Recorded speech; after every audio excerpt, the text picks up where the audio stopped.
Good morning. We'll call the January 21st Board of Supervisors meeting to order. First thing we'll do is the Pledge of Allegiance, and I'll say, Mrs. Brennan, would you please lead us? I pledge allegiance to the flag of the United States of America and to the republic for which it stands, one nation under God, indivisible, with liberty and justice for all. All right, first item on the agenda is oral communication. Anybody that would like to come and speak on anything that's not on the written agenda may do so at this time.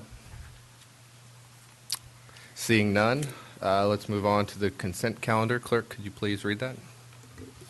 Minutes of the meeting held on December 17, 2013, finding that a summary of ordinance number 3244 was published.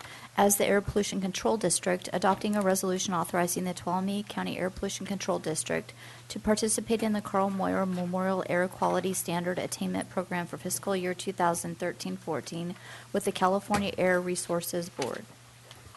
Would anybody like to pull anything? Supervisor Hamble? Item 3, please. Item 3. Anything else? Seeing none, can I get a motion on consent calendar excluding item 3?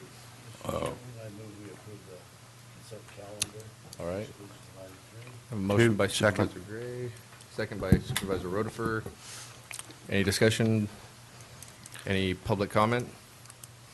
Seeing none, call for the question. All those in favor? Aye. Aye. All right, motion carries unanimously. Clerk, could you, what's that? Okay, so I will recess the Board of Supervisors and reconvene as the Air Pollution Control District. And Clerk, could you please read item 3? Consideration of adopting a resolution authorizing the Tuolumne County Air Pollution Control District to participate in the Carl Moyer Memorial Air Quality Standard Attainment Program for fiscal year 13-14 with the California Air Resources Board. Staff report. This is your annual request to engage in the Carl Moyer program. We've been in the Carl Moyer program for 10 years now, and this is the routine request for us to apply for year 16 funds, which would be $200,000. The way the Carl Moyer program works is each year we go ahead and we request $200,000. We have 2 years to spend that $200,000. So right now I'm working with year 14 funds, which have to be expended by June of this year. I'm working with year 15 funds, which expire June of 2015. And now I'm requesting year 16 funds for another $200,000. If you recall last year, I had to come back to you and ask you to redirect about $174,000 to the San Joaquin Valley Air Pollution Control District because we could not expend that by our statutory deadline. This year there's a possibility we will have to do that with year 14. However, as we speak, I have about $125,000 of the $180,000 left for that particular year funding. And I have the possibility of 2 more contracts, which may expend all of year 214 money. But there's a possibility I might not get it done by the end of the fiscal year. So I'm asking you to go ahead and approve this $200,000, even though we may have to get it back.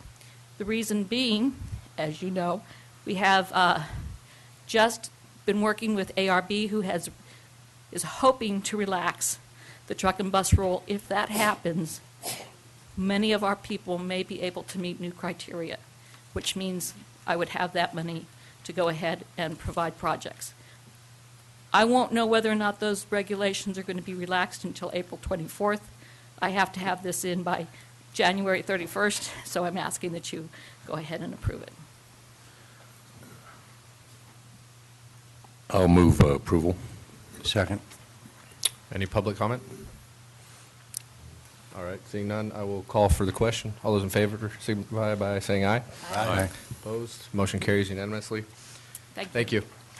All right, let's move on. Clerk, could you please read item 6? Okay, we need to reconvene as the Board of Supervisors. Oh, correct. So I'll adjourn as the Air Pollution Control District, reconvene as the Board of Supervisors. And, Do you want to go with item number 4?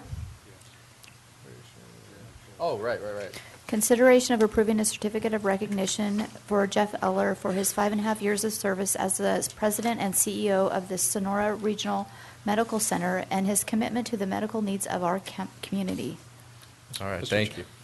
Go ahead, Craig. Okay, Mr. Chairman, it's with mixed feelings I present this item. Jeff has been a great guy for this community. He's going to be a great guy from where he's to where he's going in service to them, but we're losing him, a great team player for our community. But just by way of background, Jeff came to Sonora Regional Medical Center back in October of 2008. He took over for then Administrator Larry Davis, who had overseen the construction and opening of the new Sonora Regional Medical Center in 2004, and was with us at the beginning of a critical partnership when the transition of Tuolumne General occurred, when we began to privatize Tuolumne General in 2007. And that was important. An important partnership was established. A high level of trust was needed to make that work with the full cooperation of all parties. But I got to say, my anxiety levels went way up when Larry, just about a year and a half after we started that transition, he announced he was leaving, and this new guy by the name of Jeff Eller was coming on board, who I didn't know, nor did the board at that time. But right from the get-go, Jeff, we sat down and talked about the importance of establishing a relationship of trust and professionalism for the good of the community.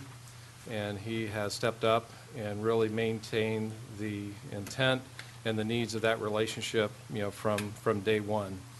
And I've got to just bring the board, back to, at that time, what was happening was we had 2 full-service acute service hospitals with clinics and other kinds of things. Unfortunately, there's a lot of duplication that was occurring. And what was happening is we had 2 financially struggling facilities at that time. They were both weak, and we were also susceptible. As such, we were weak to other providers coming into this area. As for county government, we were putting anywhere between $7 to $10 million a year from a combination of ongoing and one-time funds, and was a significant threat to the fiscal condition of the county. And that's not only is that bad fiscally, but it's not good for patient care and the future of health care and expanding of services in our community. We needed to do something differently, and that's when the board decided to go ahead and do the privatization, take action on the privatization of Tuolumne General Hospital, and work in partnership with Sonora Regional. So just to go back and give a little context to the importance of this relationship. So I would just say that, due to a great extent the efforts of Jeff and his fabulous staff, and I'm sure he'll probably comment about that because they really are a fabulous staff, but I'm going to just pick on the man. He's a man of high character, high integrity, tremendous skill, and he is a people person. He knows his business, but he's concerned about people at his core. And anyway, by having this good relationship that we've had, the county has been able to focus on improving its core services and our financial base, and at the same time has led to the establishment of a fiscally strong, and I would call now a service-rich, Sonora Regional Medical Center. And again, team effort with boards behind and staff and all that. But again, I give a lot of credit to the leadership of Jeff Eller and his time that he's been here. Just by way of some of these contributions, tangible contributions to our community at Sonora Regional and its patients and employees, just some of the highlights. Jeff helped lead the opening of 10 additional network clinics with 22 new physicians and 3 mid-level practitioners, a second retail pharmacy on Forest Road, and a pediatric clinic to serve Medi-Cal patients.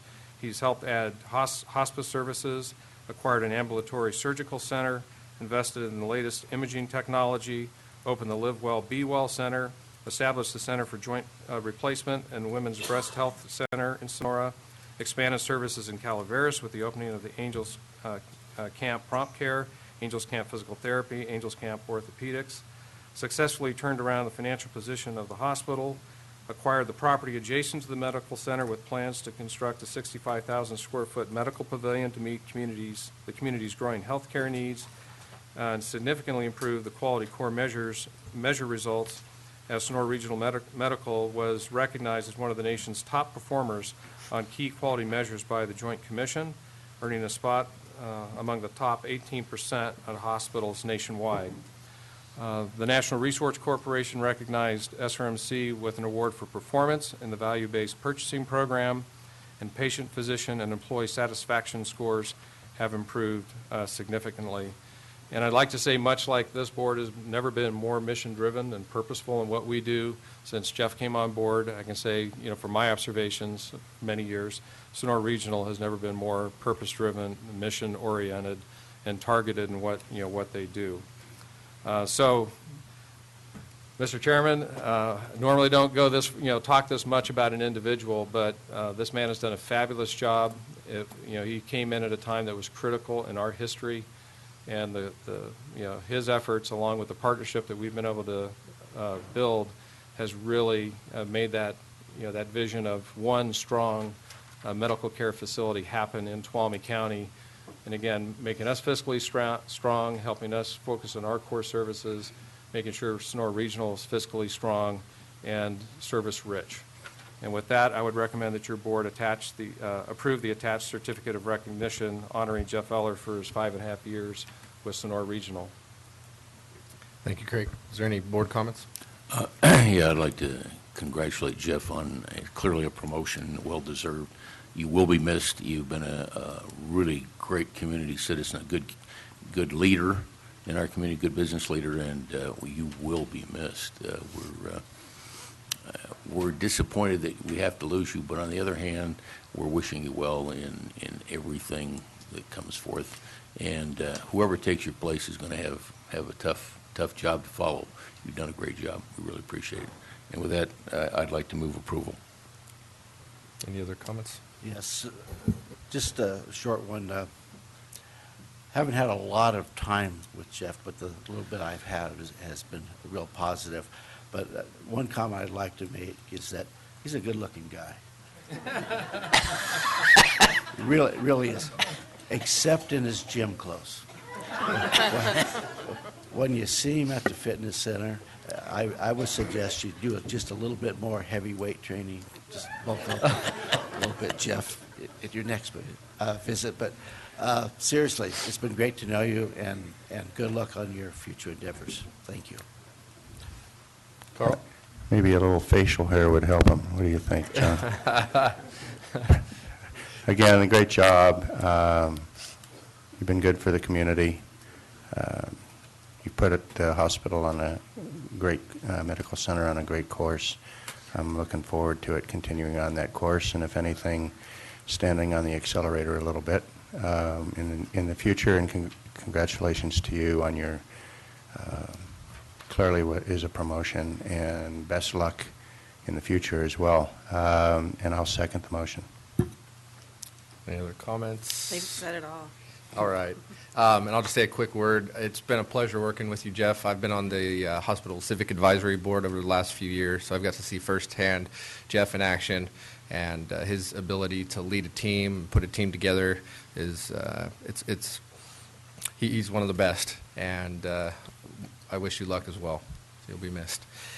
So with that, we have a motion by Supervisor Hanvelt, second by Supervisor Rotifer, and I guess I will call for the question. All those in favor signify by saying aye. Aye. Opposed? Motion carries unanimously. And with that, I will hand over the gavel to my vice chair and present the award to Mr. Eller.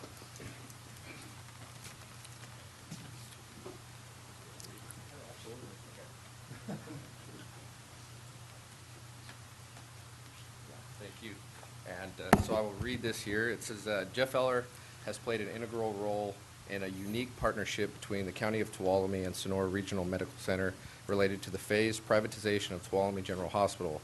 This has allowed the county to focus on improving its core services and financial base, and led to the establishment of a fiscally strong and service-rich Sonora Regional Medical Center. Throughout his tenure as president and CEO of SRMC, Jeff Eller has been instrumental in expanding the quantity and quality of healthcare services available within Tuolumne County and surrounding communities. He has also helped plan and make investments that will facilitate additional service expansions in the future. Jeff has been able to accomplish all of these things with integrity, skill, vision, and an earnest concern for people rooted in his strong Christian faith. These attributes have earned him the trust and admiration of all who have worked with him.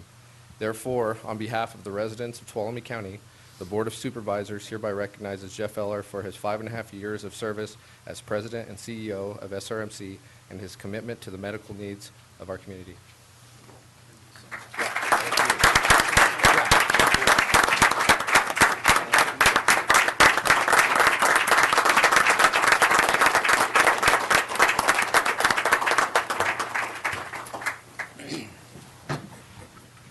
Wow.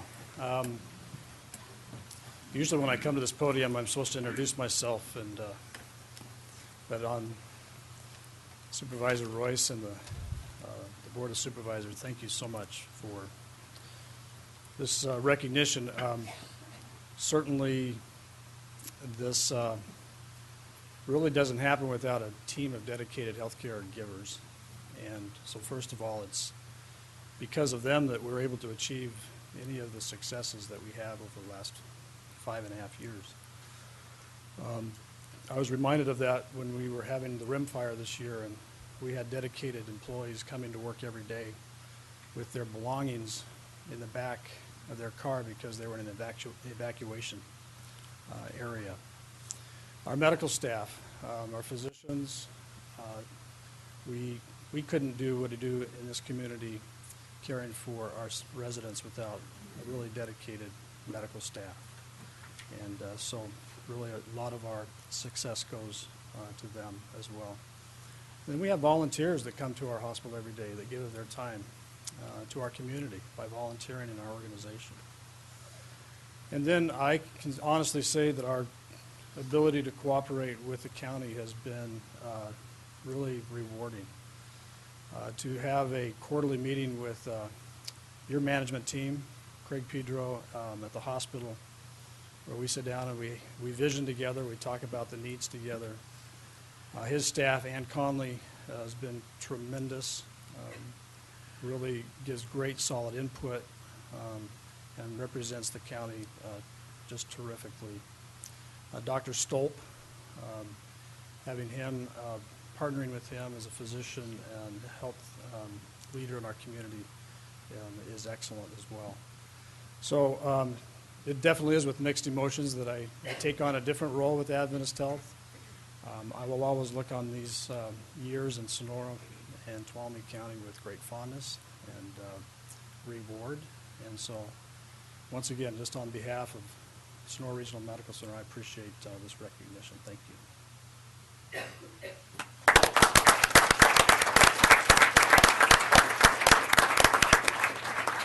All right. Does anybody else want to say anything? Give anybody in the audience a chance to comment if they'd like. All right. Well, with that, once again, thank you very much, Jeff, and we wish you luck and keep in touch. All right. Thank you. All right. Clerk, could you please read item 5? Consideration of approving a resolution proclaiming January 2014 as Mentor Month in Tuolumne County. Jeff? Mr. Chair and members of the board, the item before you asks the board to proclaim January 2014 as National Mentoring Month. The idea here is to bring attention to the need for mentors and how individuals, business, government agencies, schools, faith communities, nonprofits can come together to increase the number of mentors within our communities to assure positive outcomes for our young people. We have representatives from 2 agencies that are involved in mentoring in Tuolumne County. I don't want to read a bunch of things that they can speak to better than I, but just to mention them, and they're free to and encouraged to come to the podium. But we have locally Teen Works, who has been providing mentoring services to at-risk youth between ages of 12 to 19 for the past 12 years. And we have, I believe, both Justin Myers and Marcy Harnish, here today. I encourage you guys to come up. And we also have, from the Amador Development Community Action Agency, they have their own program, Mentoring Works program, where they've served for the past 16 years, providing mentors for children 7 through 17. And I believe we have their Youth and Families Program Coordinator, Martha Belay. Did I get that right? Great. And anyway, Mr. Chair, I defer to them. Perfect. Thanks. Morning. Morning.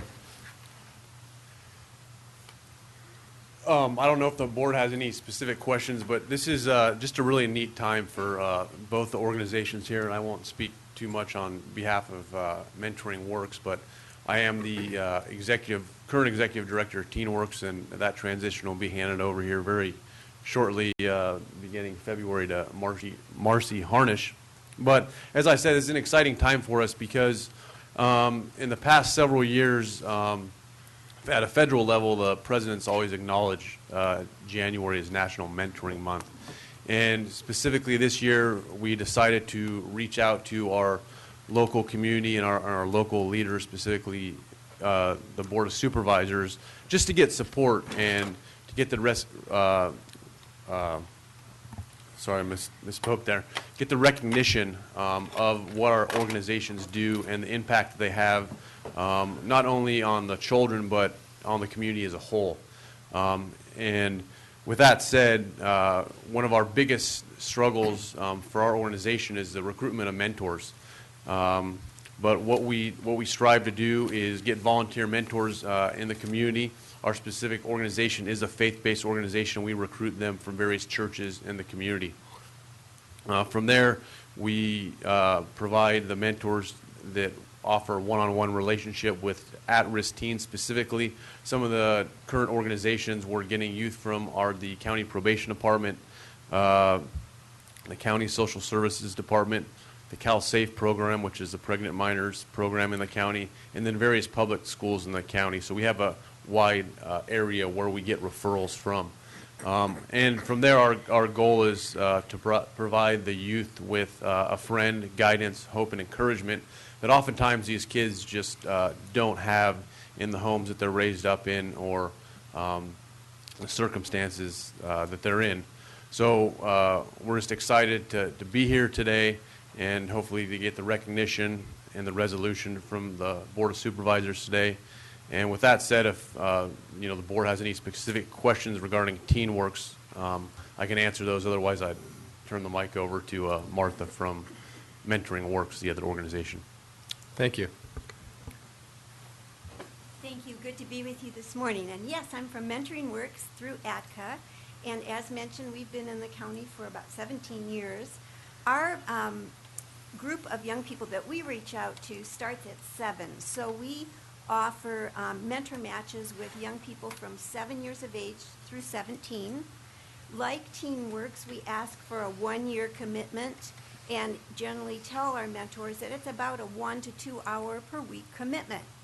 But I'd like to share with you just a little bit of a testimonial from a couple of our mentors. This summer, we had the opportunity, some of the young people were aging out of our, that means they turned 18. And so we had a little graduation celebration for them. And there were 6 young people who had been in the program for a while. 3 of them had had the same mentor for 10 years. So here was a 1-year commitment that extended to 10 years and created, we were talking about purposefulness and hopefulness. If you can just imagine, as I'm sure you can, what a 10-year friendship would mean to a young person coming from a home that had some challenges. So we were able to present these mentors and their proteges with congratulations on their friendship. So it truly is a program, both of the programs, that bring hope and purposefulness. I'm sure I'm looking at a group of leaders here who can reflect on the mentors that you've had in your life, who have, shoulder to shoulder, help you carve out who you are And that's what our mentoring programs are all about. So we thank you for you taking the opportunity to declare January Mentoring Month. Thank you. I just wanted to make a comment when Sure. it's appropriate. Did you want a chance to speak first, or No. is that, okay. I'll bring it back to the board, I guess, then. Yeah, I just want to make a quick comment because these volunteers are such a huge asset to our community. And I was really struck by a couple things when I was reading the packet. And two items really in the long list, stood out, and that was that with at-risk youth, 46% less likely to use drugs and 5 times more likely to graduate from high school. Those are amazing statistics, and I'd be prepared to move on a motion when you're ready. Any other comments? Supervisor Rutherford? Yeah, I think it's significant for all of us to reflect back on our lives, and I'm not sure that any of us have ever made it on our own. We've always had a support group, whether it's friends, family, mentors, and the mentorship program is hugely important for those children that are at risk for their potential success in the future. And the value that the mentor volunteers give to this community, I think, is immeasurable. And I would like to encourage people that are looking for a way to give back to their community to approach these organizations about the possibility of volunteering to be mentors.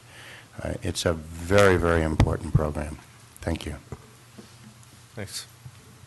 Yeah, I'd like to just add to that. This is a really important program. I know everybody has had mentors in their lives. They haven't necessarily been formal mentors that have developed a 10-year friendship, but in a lot of cases they have.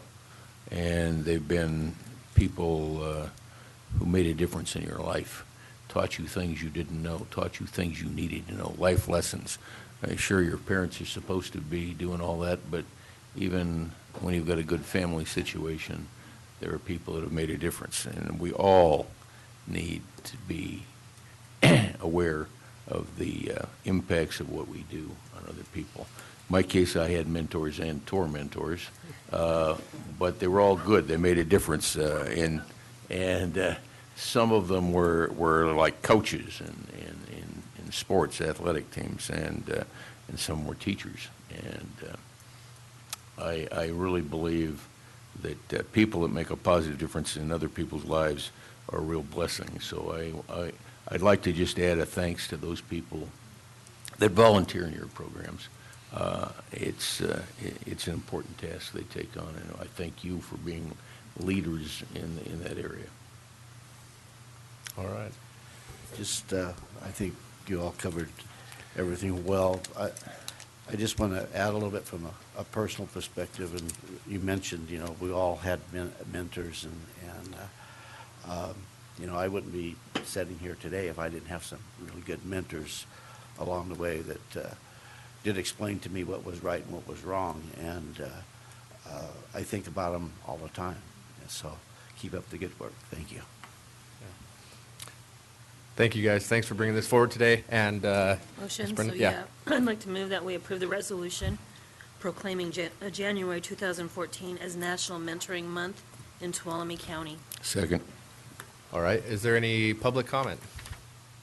All right. Seeing none, I will call for the question. All those in favor, say aye. Aye. Opposed? Motion carries unanimously.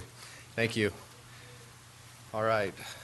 Clerk, could you please read item 6? Consideration of approving an appointment to the Carter Cemetery District. Okay. And this is District 3. I have 2 applications, and I would like to make a motion to appoint Mrs. Brenda Hicks. And before I get a second on that, I just wanted to say thank you to both the applicants. The other applicant, I would ask to please continue to make efforts to participate. It's really, really appreciated. Second. All right. Is there any public comment on that? Seeing none, I'll call for the question. All those in favor say aye. Aye. Opposed, motion carries unanimously. And now, could we please move to item 7? Consideration of approving a contract with Veneer Construction Management for the first phase of construction management services for the Mother Lode Regional Detention Facility. All right, staff report.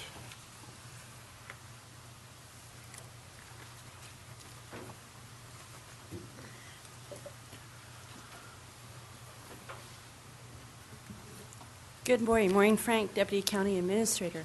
It's kind of an exciting day today because we're taking one step closer in the construction of a long-needed juvenile detention facility in Tuolumne County. If you remember way back March 2009, Tuolumne County was lucky enough to receive an SB 81, and that's a Youthful Offender Rehabilitative Facility grant in the amount of $16 million for the construction of this facility. We're looking at a 22,114 square foot building. It's approximately the first phase of the project. We're going to build a 30-bed facility with the capability of adding on sometime in the future, if needed, an additional 30 beds, so it could be expanded to 60. The plans and specs, staff has been working hard since 2009, and right now the plans and specs are roughly about 90% complete. We hope to finalize those plans probably the end of February, early March, go to the State Public Works Board in April, go out to bid in June, and actually start turning dirt in September of this coming year.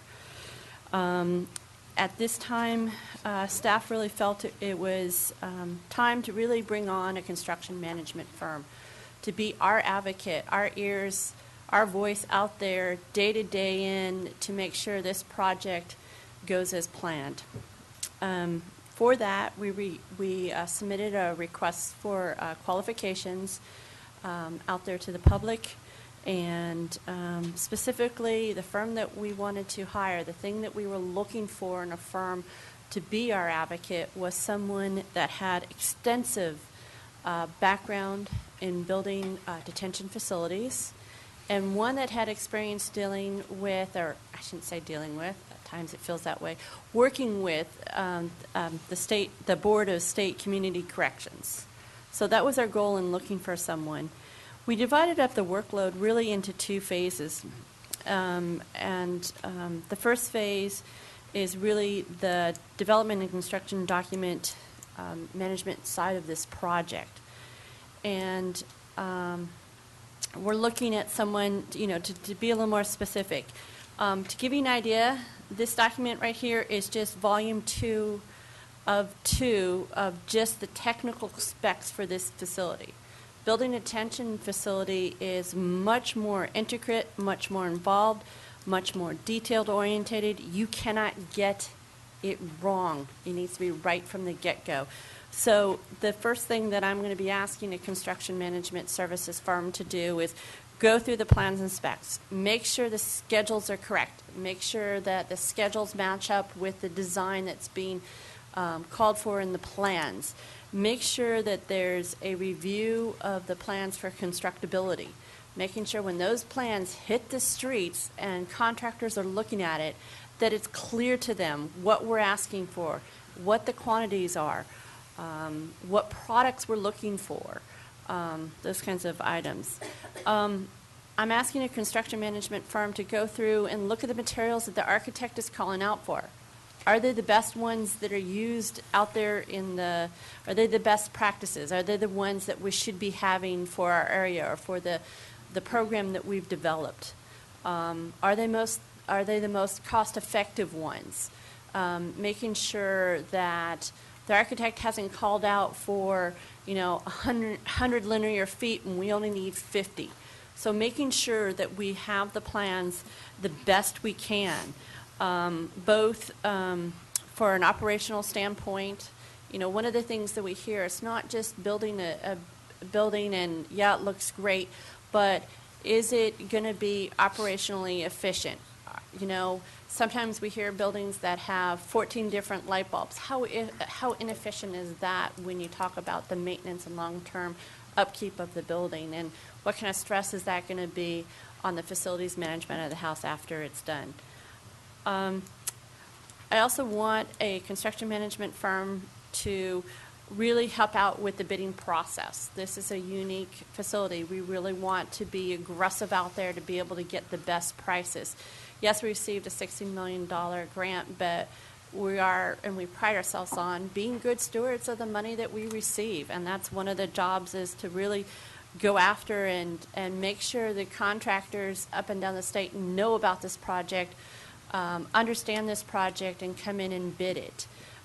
Making sure there's, this project is quite large, so most likely some of our local contractors probably won't be able to qualify as being a prime on this, but we certainly want to take advantage and make them aware and connect them with the prime contractors that might be bidding this, and use local resources, use subs, use materials and services that we find here in the county, and make sure those construction dollars, as much as possible, can stay in this county and revolve. We want to, the construction management firm is going to take care of all the bidding process. Like I said, go out and advertise, answer requests for informations, run the bid walk for us, answer questions, respond and work with us on any addendums there might be, look at, help us do the bid openings, and then afterwards vetting the contractors and making sure everything's set and everything's there. As far as scheduling and paperwork, that's just like the third big component of what we want a construction manager to do. We're looking at assisting us with putting together a master schedule, because one thing that's important to us is making sure that the commitments we said to the BSCC are held to. We want them, we're proud of this project, and we want to make sure we meet the deadlines we've set out. They're going to assist us with all the required paperwork to the BSCC, to the Department of Finance, to the Department of General Services, to the Fire Marshal's Office. The list goes on and on, the volumes of paperwork and requirements that we have. This is what the first phase entails, or these kind of activities, these kinds of things. These are the type of items that we're asking a construction management firm to do. As I said, they are our advocates out there in the field and for us. They work for the county. They hold the, both in this phase, the architects and other people we're working with accountable, and hold them together. That's the first phase. Then there's a second phase. The second phase of scope of work is basically would commence after the issuance of the notice to proceed to the contractor. It's typical construction management type of services that you would expect. Attend weekly meetings with the contractor and the county out in the field. Again, our eyes and ears out there, making sure the contractor has done his or her job in ordering the materials in a timely fashion, so that work doesn't get stopped. And so we meet the timelines and deadlines we set, making sure that any requests for information or any change orders are reviewed, are justified, or are they really needed.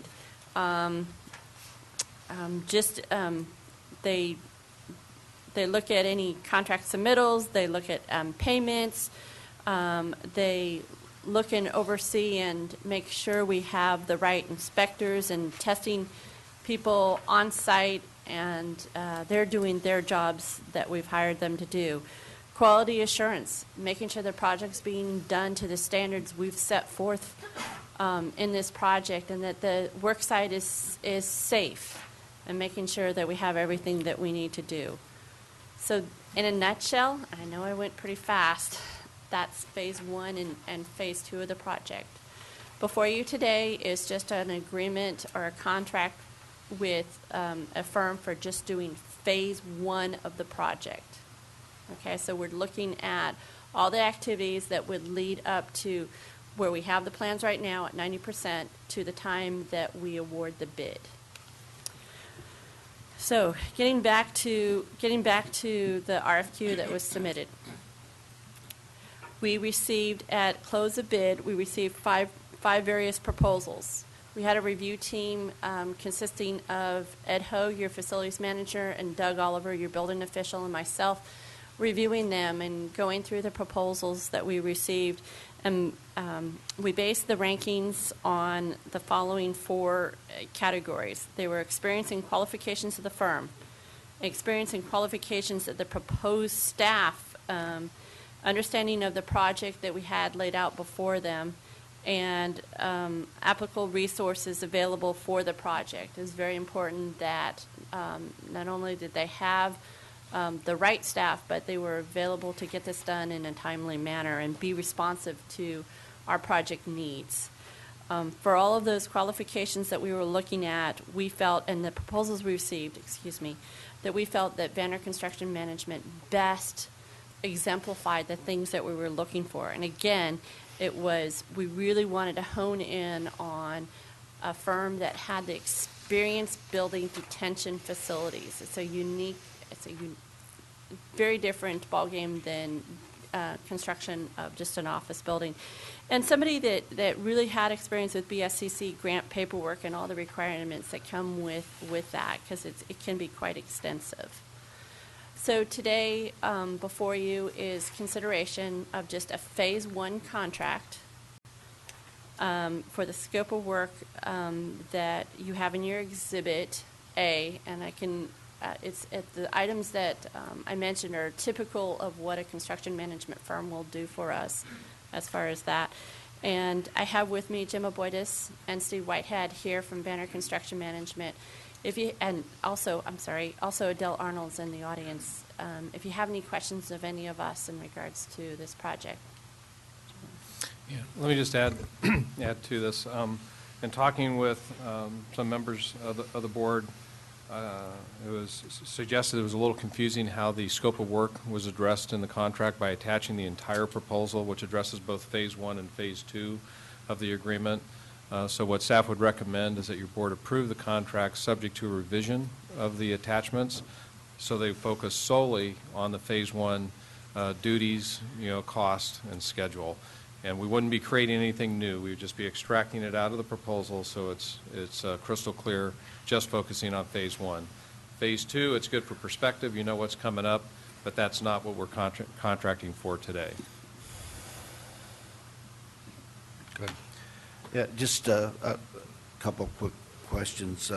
One for staff. We had some discussions, email discussions on why we went for a request for proposal, request for qualifications versus a request for proposal. Could you just kind of go into the reasoning behind that?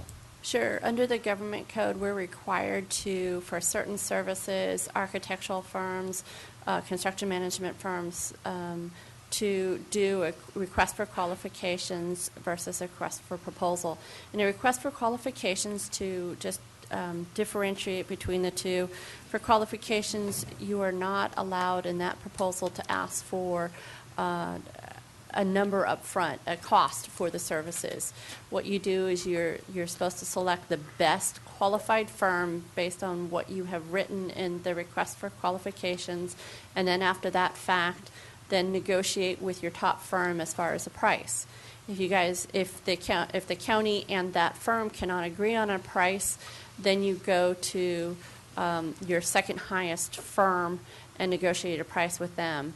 If at that point you can't find a compromise as far as the price, then the process continues and you go to firm number 3. Okay, thank you.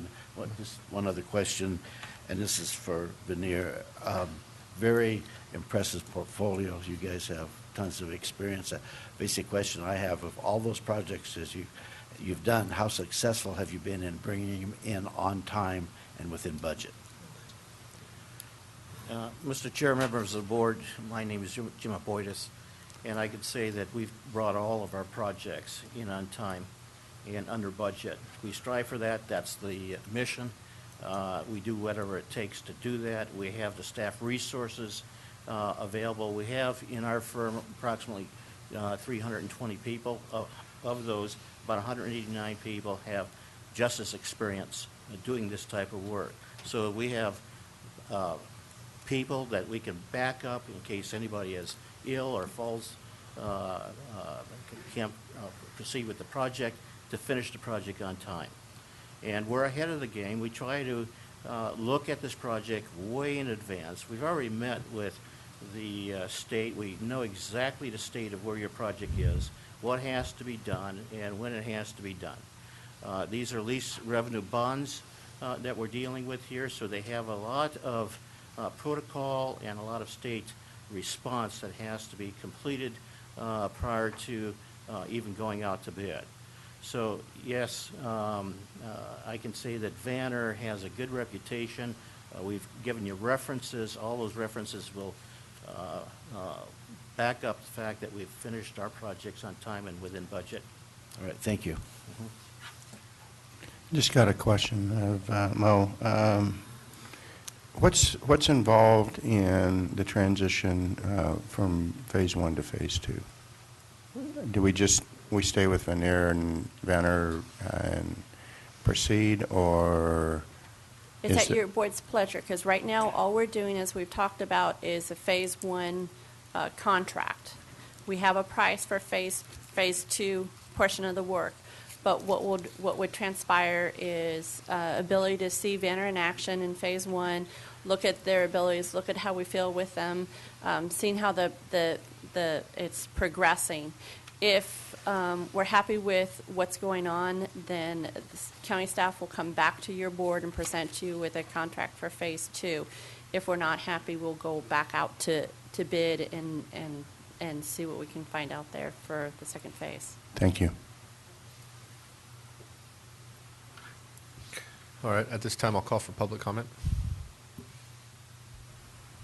Seeing none, I will bring it back to the board for deliberation. I'm assuming, there she is. I'm assuming that our chief probation officer is happy with this arrangement. Good morning, Adele Arnold, Chief Probation Officer. I am thrilled. As you know, I have been on the Board of State Community Corrections for several years before that, and I've had the pleasure to work with Mr. Aboitis, and he was also a staff member of the board. He knows what we need. This process is much more complex than it was in years past, and I will feel very confident walking into those meetings with Veneer as our construction management team. So Okay. I urge you to pass this, please. Okay, thank you. In that case, I'm prepared to Yeah. make a motion. I had at the a appropriate question. time. Which funds are these contracts being paid from? They're Is this coming out of the grant money, or is this coming out of? No, this is part of the county's portion of the grant. This is our match. And So is it- right now, the funds, excuse me, I'm sorry, Supervisor Royce. It's okay. The funds right now are contained within your capital budget in the law and justice line items, so they're already there in your budget. They're budgeted for Mhm. 13, 14? Yes, they are. Okay.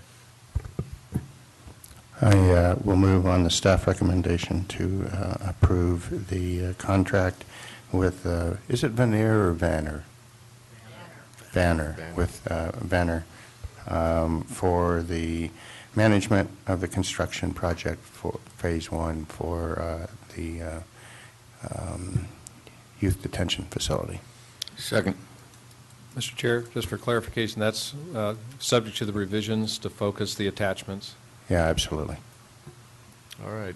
Is there any discussion on the motion? Just one question. So when we finish, for the public's benefit, do you expect us to transition from Phase 1 to Phase 2? Obviously this year. Yes, absolutely. We hope to get through the State Public Works Board in April, which means then it would come back to this board probably in your early, June board meeting for approval to go out to bid. We'll go out to bid in June, July, and bids would come back in August, and then construction would probably start in September. Now, I say this with the assumption, we need to get through the State Public Works Board review. So, my best hope is that we're scheduled to be on their agenda for April. So we're hoping everything goes well. And Phase 2 starts with construction. That's correct. Okay, that was my point. So we're looking at September. That's correct. Uh-huh. Okay. To break ground. Okay. All right, we have a motion and a second by Supervisor Rotifer and Hanvelt. There's no other discussion. I will call for the question. All those in favor signify by saying aye. Aye. Opposed, motion carries unanimously. Thank you. All right, clerk, could you please read item 8? Consideration of approving the 2014 County of Tuolumne Legislative Platform. Okay, Mr. Chamber, members of the board, at your last meeting, we reviewed the 2013 legislative platform, and I was seeking direction from the board as to how would you like me to make modifications to turn this into our 2014 legislative platform. You gave me some major changes to make. They were to develop an additional platform categories for ease of reference, move the board priority items to the top of each respective category so they're easily picked out, develop complementary and yet separate state and federal sections, add an item to pursue CEQA-NEPA attorney fee reform. That was our interpretation of what Supervisor Rotifer was getting at. You mentioned tort reform, but I think what you're trying to do is CEQA attorney reform, and I'll point that out, and if we didn't get it right, we can make that change. And then there was another item addressing government agency treatment of sensitive and indicator species that Supervisor Brennan, had raised. Just thumbing through the document, you can see that it now is in both state and federal buckets, different sections. I took all of the existing sections and just made subsections. So under local government control and efficiency, we have everything from public works projects to contracting and bidding. And by the way, what Supervisor Gray had just mentioned about RFPs and RFQs, personally, I think it's ludicrous that you can't include cost as part of your overall grading of a proposal to assess the overall value. But as Mo said, that's the statute. It was changed about a dozen years ago. And so one of your platform items, and always has been in here, is to make it so you could consider cost as part of that. Anyway, then you have CEQA reform, reporting and auditing personnel, local government funding. We put in transportation and mandates, prevailing wage. There's no subcategories, so those just stayed the same. Under business and citizen friendliness, we broke it into 4 categories of fostering local business, healthy forest practices, environmental impacts, and planning and building processes. And at the bottom of page 2 under environmental impacts, that's where hopefully we got it, what Supervisor Brennan was looking for, is to preclude government agencies from treating sensitive and indicator species in the same manner as endangered species. You think that was a thrust? Well, it's really, the indicator was I think they have to treat sensitive the same as they do endangered, but it's the indicator species. It's the indicator species. Mm-hmm. So just put treating indicator species and strike sensitive and I was trying to pick out, okay, it's coming. Where is it? The attorney. Top of page 3. Oh, there it is, right? Just continue on the top of page 3, last bullet, initiate CEQA-NEPA attorney fee reform, and gave an example of fee caps. And if it's pretty broad, and if that's sufficient, Supervisor Rotifer, we can go with that. If you have a better way to word that. I think it's okay. Okay. Then we have our water rights, SRA fee, and then a couple of areas under other interest.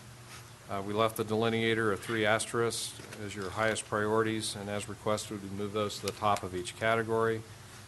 And federal issues, it really shrunk from almost 3 pages to about 1.25 pages, and those focused on forest offsets, funding offsets, transportation funding, healthy forest practices, environmental impacts, planning and building processes, water rights, and there was one other area of general interest. So this is presented for your consideration for adoption as your 2014 platform with any well, we already have one modification that Supervisor Brennan pointed out. All right, thank you. Questions? Yeah. Yeah, just one comment. I do think that at least 90% of my concerns on tort reform are CEQA and NEPA centered. I'm not sure all of them are. And I don't want to change this. This is fine for this year, but I'm going to get a little smarter on it. And I really do think that at the federal level, one of our things long-term really needs to be addressing tort law and tort reform in general. I'm okay with the way it's worded for this year. Thank you. Handel? Yeah, excuse me, a couple of comments. One is Supervisor Roderfer and I were at a CSAC meeting last week, and we took the opportunity to go over and meet some of our legislators, particularly in the Assembly. We met with Assemblymember Gordon, Dolly, Olson, and Bigelow. And one of the things that is clear in that meeting is, first of all, they appreciate hearing from us. They'd like to hear from us a little earlier. So we need to move this up on our schedule of things to be done at least by December, because their legislative agendas and programs are pretty well established already this year. But there's one item that came to light last week when the governor put out his budget the previous week. He eliminated the agricultural education incentive grant in the proposed budget. That has a direct influence on the ag education program in our county in particular, and it isn't a lot of money, but it makes a difference in the viability of the program. In my mind, the instructor is already paying a lot of money out of her own pocket, and it eliminates her ability to do some other things. So I would like to see us push to have the governor's budget continue to include the agricultural education incentive grant. It's an important piece for our community. There's two ways you can do that. You could put it into a ledge platform, or since it's such a specific item in the budget, we could just prepare a letter. Either way, we need to do something about it. I accept the letter. A letter would be a good thing. Yeah. It's urgent that it Yeah, I get like in the now. idea of a letter. So do we have consensus, make direction for a letter? Okay. All right. All right, And then I've got, go ahead. okay. Mr. Pedro and I attended the U.S. Fish and Wildlife meeting in Fresno on the, Frogs and toads. yeah, frogs and toads. And one thing really stood out. It was a discussion about the economic analysis. And I did not understand that when the agency is tasked with coming up with their economic analysis, the only thing that they analyze is their cost, their own cost to do the consultation with the species. So at no point is there an analysis done, an economic analysis done on the impact to The community. the areas where they'll be listing those species. And so I would like to add one bullet under environmental impacts. After we have initiate, review, and remove species from the endangered species list that do not warrant status on the list. And then another bullet where we request that in the economic analysis on a species listing that it include, and Mr. Pedro, you can of course come up with some better wordsmithing, but that it looks at the local economic Economic analysis of the community impacts. All right, I think everyone would agree with that. All right, I'm going to call for public comment at this time. Seeing none, I'll bring it back to the board. And, do we have some? Come on up. You got to be quick. We don't waste time.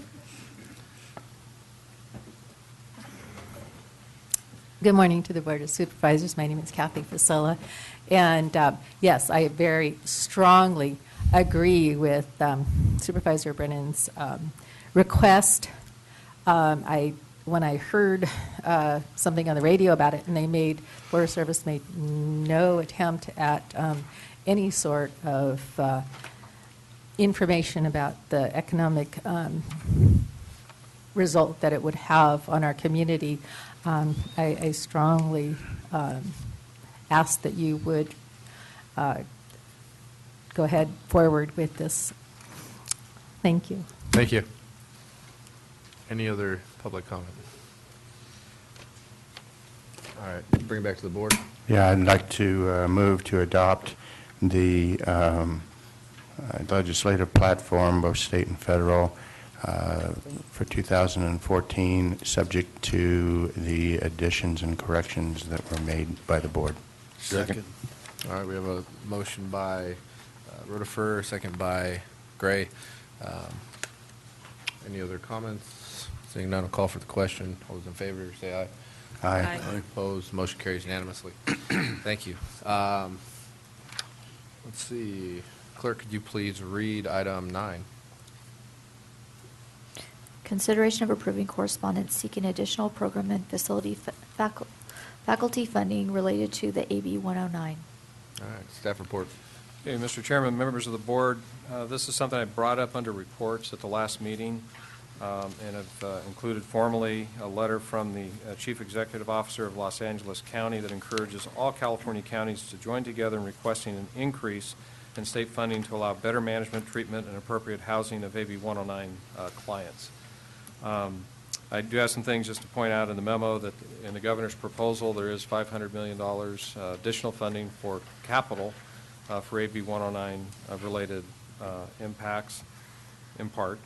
The CAOs are the ones that have been tasked with developing an AB 109 funding formula, and we're definitely committed to at least maintaining the current level of funding in the near future until we can get a good base set of data that can be used for evaluating the impacts of AB 109 statewide. But in the meantime, I've been advocating for at least maintaining stability in the funding, and yet the county administrators generally supported the concept put forth by the Los Angeles County's CEO. At the bottom of that first page of my memo, it does show that when AB 109 first happened, counties were getting 86% of the initial savings incurred by the state or experienced by the state, but we're only talking about $370 million in savings. This year, we're down to 64% of that savings, but that's on a $1.02 billion in state savings, and we're projected by 15-16 to only be getting about 26% of the roughly $1 billion of state savings. And it's just pointed out that the state is benefiting tremendously at the expense of counties and local communities. Oh, excuse me, I'm looking at the AB 109 statewide funding. Excuse me, you're right. It's worse. It was about $500 million. It was what we started at, 86% of $500 million. Thank you, Supervisor. $1.8 billion in 13-14 is the state savings. We're experiencing 64. We're getting 64% of that. But then it's going to go up to almost $3.6 billion in savings, and we're only going to be counties. We're only going to be looking at about 26% of that. So the state is really winning out big time here. Thank you, Randy. And it just shows, and we can't just go, in the last paragraph of the memo, we can't just go to the state and say, give us money because we're getting a bad trade here for what we're taking on generically for the saving, given the savings you're experiencing.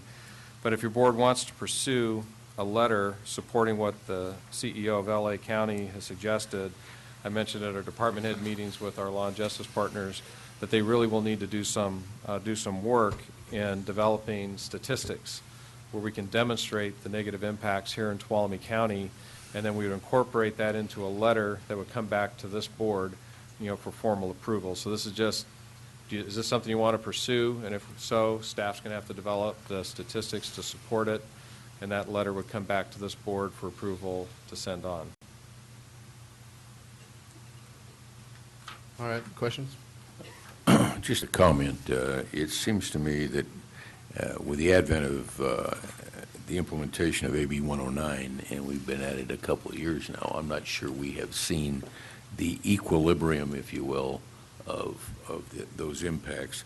And I guess I'd like to hear from Ms. Arnold, because I think she does most of this stuff, in terms of how we're faring and what she sees as the cost going forward. Because I remember the governor, and he was as close as you are to me when he said it. He said, I will fully fund this program, and I'm just worried about that because I think the costs are still increasing. Good morning, board members. Adele Arnold, Chief Probation Officer.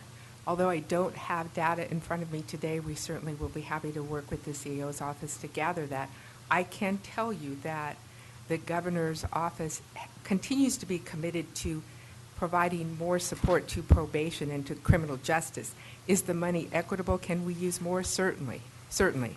But if you read the public safety portion of the budget memo, he is very much committed to helping us weather the transition of some of our AB 109 clients into the community and programming. I think our award of SB 1022 will help us greatly in Tuolumne County, because our big and foremost problem is how do we keep offenders that need to be in jail, that are a risk in the community, in jail. And the sheriff and myself have had almost daily conversations in terms of our staffing of, okay, if we put someone that's a post-release supervision client in on a flash, meaning a short wake up, we've got your attention, this is what you need to do, we don't need to take you to court, we take you straight to jail.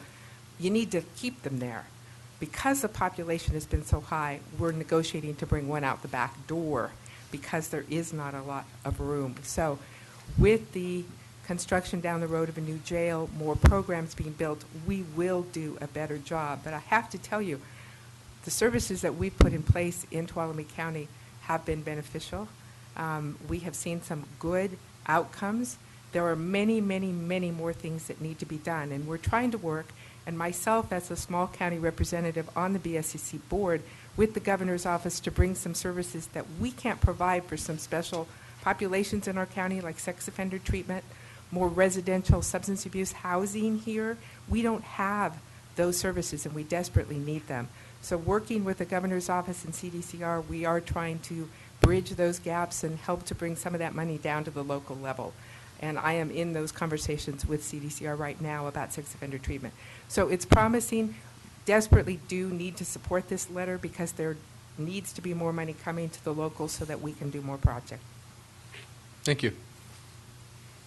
I'm ready to make a motion that we direct the Let me get public correspondence. comment. Okay. Is there any public comment at this time?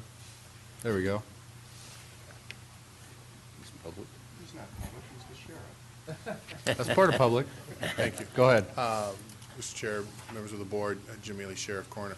I could not agree with Ms. Adele Arnold's comments. Yesterday, when I came in, I talked to two of our inmates, 21 years old, 23 years old. Both of these young men were in, one was for a property crime to help with his habit that he had. The other gentleman, a 21-year-old heroin user. And this is a very sad state of affairs, that when our 21, 23-year, our young kids are turning to these types of drugs that are very addictive. And I asked the question, what are you going to do when you get out? When do you get out? 4 days. What's your plan? I don't have a plan. And we're failing them. And I think as Ms. Arnold said, this is an opportunity for us. We have a great partnership with probation. We do have a plan in place, and so we do need that support. So the counties, we have embraced AB 109. It may not be a painless transition. It's very painful, but it is the right thing to do. It is something that we've embraced, and we can do a better job. And as Ms. Arnold said, it's something that we are working to provide better services for those that, when they do exit the facility. And hopefully that we've started that process while they're in the facility. So, thank you. Thank you. Any other public comment? Seeing none, I'll bring it back to the board. Ms. One Brennan? quick comment. Supervisor Hanfeld, I believe you're going to an RCRC meeting later this week, and hopefully under discussion items up front, maybe you could bring this topic up. It's on my list. Perfect. Thank you. Any other board comment? If not, I will ask for a motion. Okay, Mr. Chairman, I move that we provide direction and approval for correspondence seeking the additional funding for the program and for the facility. And I second that, and we should remind the governor of his commitment to fully fund this program. All right, we have a motion, a second on the floor. Any other comments? Seeing none, I'll call for the question. All those in favor say aye. Aye. Aye. Motion carries unanimously. Thank you. Clerk, could you please read item 10? Consideration of approving an agreement for professional services, workers' compensation, third-party administration services with York Risk Services Group. All right. Staff report. Morning Supervisors, Ann Fremd, Human Resources Manager. For your consideration today is the third-party administrator contract the county has with York Risk Services for our workers' compensation claims. The workers' comp program in the county is busy, to say the least. To date, we've had 5 claims filed for 2014. In 2013, we had 108 claims filed, and in 2012, we had 93 claims filed. We have 121 open claims that York Risk Services daily deals with. The EIA, if we were to be part of their workers' comp program, would require us to have a third-party administrator because of the really tight statutory regulations that go with workers' compensation and the penalties that can be incurred if you do not follow those closely. They deal with timeliness of payments, investigations, delays and denials, Medicare reporting issues. Our contract also indemnifies us from these penalties should they be not timely filed by York. We would not be responsible for those penalties. They do a bill review and a utilization review, e-bill compliance, as well as just daily advising us of what we're supposed to do with our employees. Mr. Pedro just handed down a dais a chart that shows our workers' comp claims from 2003 to present. The blue is the amount of money that is incurred for each claim. The yellow is actually what's paid. The yellow portion of it is directly a York benefit. They negotiate, they work with different facilities so that way we can reduce what we actually have to pay, which is not something that we would currently be able to provide without actually hiring somebody to do it. They have certified claims examiners on staff. They have medical review personnel.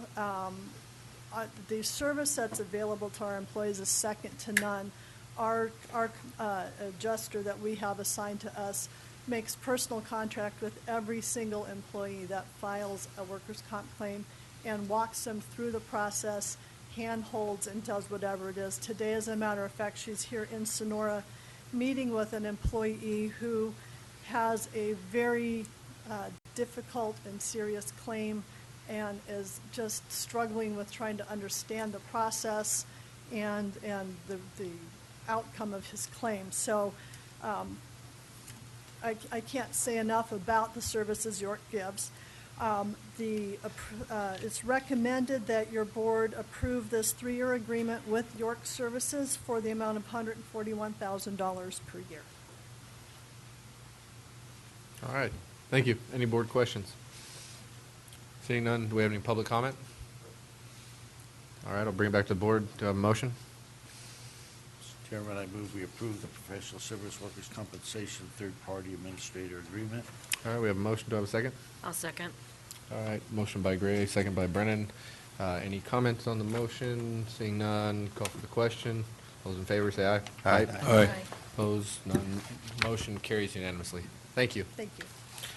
All right, clerk, could you please read item 11? Consideration of approving correspondence to the United States Department of Agriculture and state and federal legislators regarding the Rim Fire, calling for an independent investigation and a multi-agency after-action review for the overall management of the Rim Fire. All right, thank you. Ms. Creel. Thank you.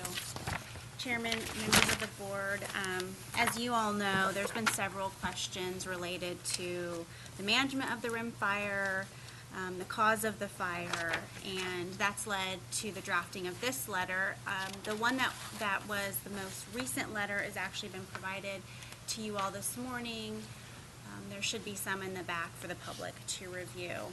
So I did take feedback from individual board members. I tried to incorporate that into this most recent letter, and I would like to know and have further direction on what you'd like me to include or modify regarding this letter. Yeah, I think that in paragraph 2, I'd like to propose that we either add a parenthetical after the second, at the end of the second sentence, or a new sentence between that sentence and the following sentence.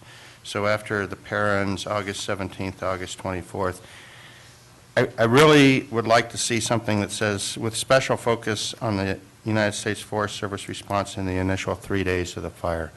I'm afraid if we just ask for the first 7 days, they'll ignore the first 3 days and focus on 4 through 7.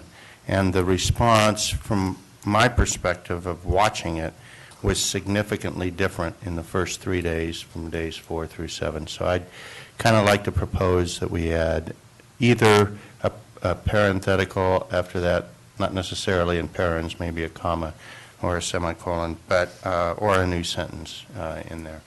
Could we possibly say the first 7 days, specifically focusing on days 1 through 3? Excellent. All right. I see nodding heads.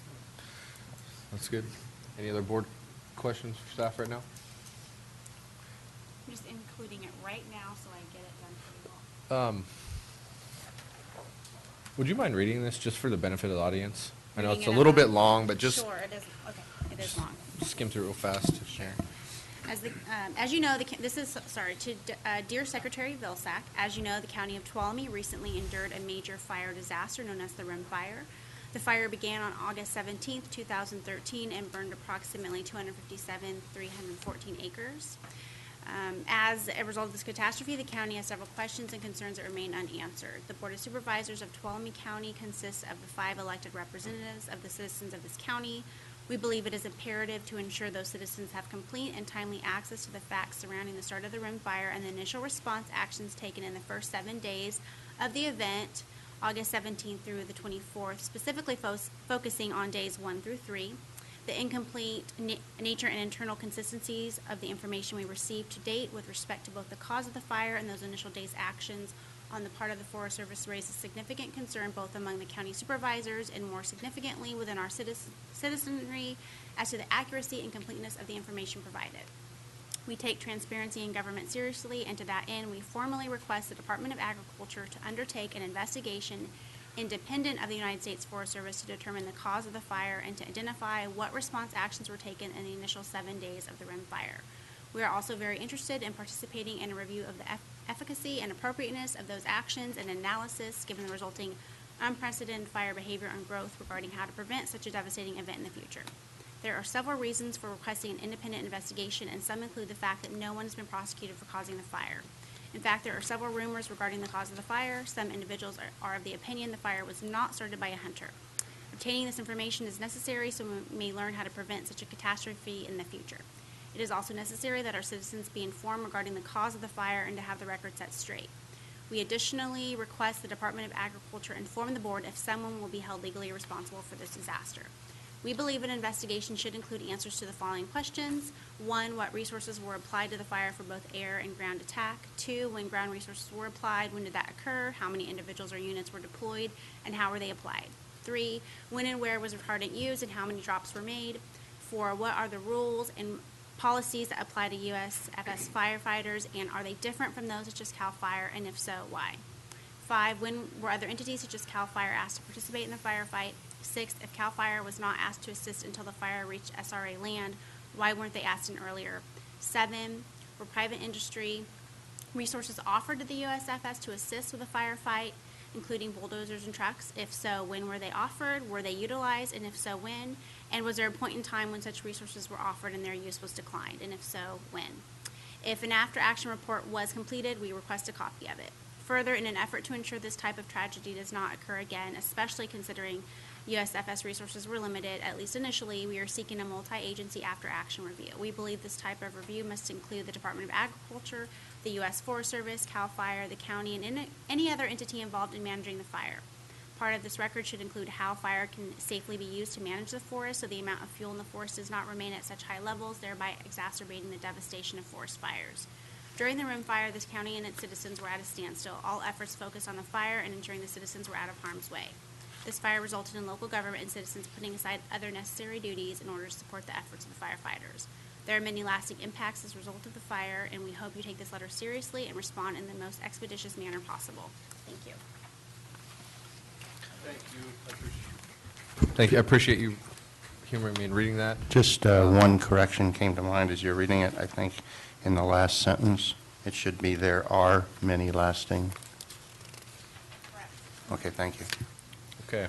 Any other questions? If not, I will call for public comment.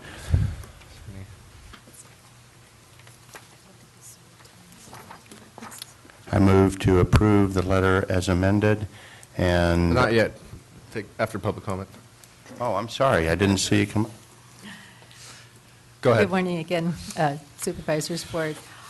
I cannot tell you how strongly we appreciate, I know there are many citizens, including myself, that are just overjoyed with this response and would love to see what kind of response we can get to it. So fantastic. Kudos to you. Thank you. All right, I'll bring it back to the board. Comments or a motion? Okay, I move that we approve the letter as amended for signature by the chairman of the board and forwarding to Secretary of Agriculture Tom Vilsack. Do I have a second? A second. All right, I have a motion, a second, and just a quick comment. I want to thank Sarah for her department's work on this letter. I think it's important that we get some of these answers, especially for the benefit of our citizens and for the future risks that we're exposed to living in a forest. So with that, I will call for the question. All those in favor signify by saying aye. Aye. Aye. Opposed? Motion carries unanimously. Thank you. All right, and with that, I will, you guys want to adjourn for a quick, or recess for a quick break? Or do you want to wait? Yeah? All right, let's take a 10-minute break.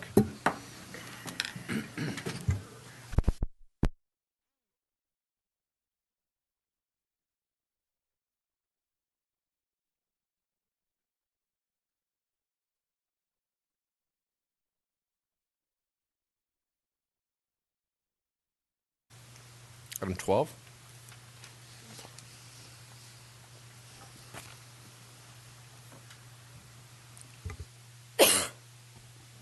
Consideration of approving a contract with McGuire Pacific Construction to perform the work as shown in the plant specifications and bid book for contract number 1621, retrofit of regulatory and warning sign project. Thank you. Ms. Allen? Good morning, Chairman, members of the board. I'm Tanya Allen, Supervising Engineer of the Community Resources Agency Engineering Division. The Federal Highways Administration made a ruling that required all agencies to establish and implement a sign assessment or management method that would maintain minimal levels of sign reflectivity. The ruling became effective January 22nd of 2008, and the implementation of the new regulations is to be met by January 1st of 2015. Staff applied for federal funding under the Highway Safety Improvement Program, HSIP as well as is known, and was granted a total of $769,000 for total project costs, at which $692,000 is matched by the program. $77,000 is the local match. Staff received bids, and there were 6 in total, by McGuire Pacific Construction from Auburn in the amount of $258,000, Crisp Company out of Fremont in the amount of $343,000, T&S Intermodal and Maintenance from Linden, California in the amount of $412,000, Statewide Traffic Safety and Signs out of Newport Beach in the amount of $475,000, Cunningham and Sons Incorporated out of Oakdale in the amount of $471,000, and Sinclair General Engineering Construction Incorporated out of Oakdale for $486,000. County Council has reviewed this contract, and in this contract you'll notice, because it is federal grant funding, that it's required to have prevailing wage in there, and engineering always sends out to its bidders, as well as our local bidders, the notice to bidders, so that they can see what the project entails. And we are also looking at, if you notice in the funding expenditure portion of your board memo, it's identified for construction engineering to be $212,000. This includes not only engineering's time to administer the contract, but also force account labor, at which for our agency, how we report for our accounting procedures with the state to get the reimbursement, we have to identify it in our construction engineering cost code. So in that amount, there's also not only engineering's time, but also force account time for the material cost too. Let's see. As well as what you see in the funding expenditures, we always include for any construction contract a 10% contingency. This involves the overruns that you might incur, any unforeseen events that might have occurred that we didn't cover in the preliminary engineering. We do our best to cover all grounds, but there's always unforeseens that could happen. So that's why every contract holds a 10% contingency. And then in order to continue meeting our regulation or our mandated by January 1st, staff is recommending that you award this contract to our lowest bidder, McGuire Pacific Construction, in the amount of $258,030. All right. John? Yeah, just a couple of questions. There's a big discrepancy between the high bid and the low bid, and you've reviewed that. You don't have any concerns as far as this low bidder being able to complete the job? I don't have concerns. I believe there's a lot of variance with this, because you could have a contractor that has, within their own shop to be able to resheet it. The whole point of resheeting is to reduce the cost. Some of these contractors can't, so they have to purchase new. They also, there was a lot of questions and answers during our question and answer period that's always posted on our website, which also looked at, we have in there clearing and grubbing, looking at the different areas where signs are covered. We want them to trim the trees. There's a lot of that. There's concerns, that we had replacing 185 of the signs. Also replacing some of the posts. If we have wood posts, we have to go back to all metal posts, so we included those in the contract. So it all depends on how that contractor can actually do that work. Okay. And The second question I have, it has to do with the leftover funds.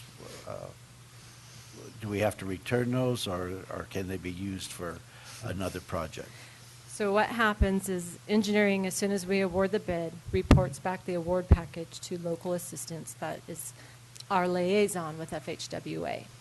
And so what happens is the funds that aren't being used because our contracts are lower, those funds will go back into the HSIP program for other agencies that need to draw from those funds. So it gets recirculated within that program.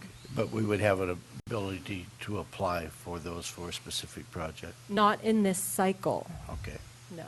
We allocate the funds for this cycle, and then what's ever left over. There might be some agencies that do have overruns, so then it would go to them. All right, thank you. Any other board questions? Okay, thank you. Is there any public comment? All right, seeing none, I'll bring it back to the board. Call for a motion, I guess. Yeah, Mr. Chairman, I move that we approve the contract amount for $258,030 with McGuire Pacific Construction. Do I have a second? Second. Okay, we got a motion, a second. All those in favor, signify by saying aye. Aye. All right, motion carries unanimously. Thank you. Okay, could you please read item 13?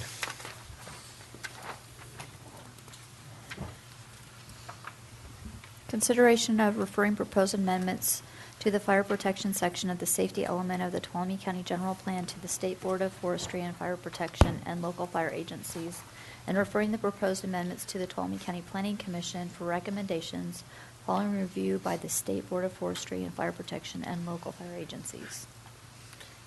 All right, staff report. Thank you, Mr. Chairman, members of the board. I'm Mike Laird, Deputy CRA Director.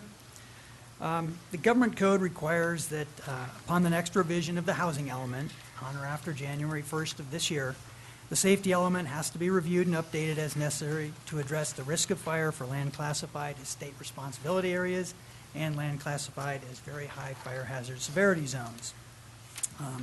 As you're aware, the state responsibility areas in Tuolumne County include most of the land outside the Stanislaus National Forest and Yosemite National Park.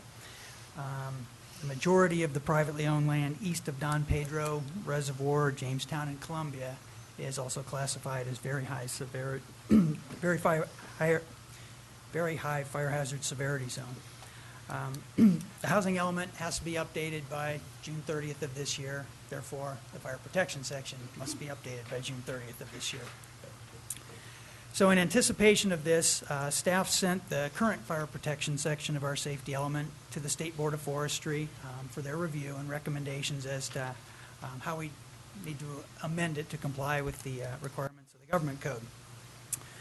The staff of the Board of Forestry worked with the Tuolumne Calaveras unit of CAL FIRE to draft recommendations for consideration by the Board of Forestry, and on July 18th, the county received the recommendations from the Board of Forestry.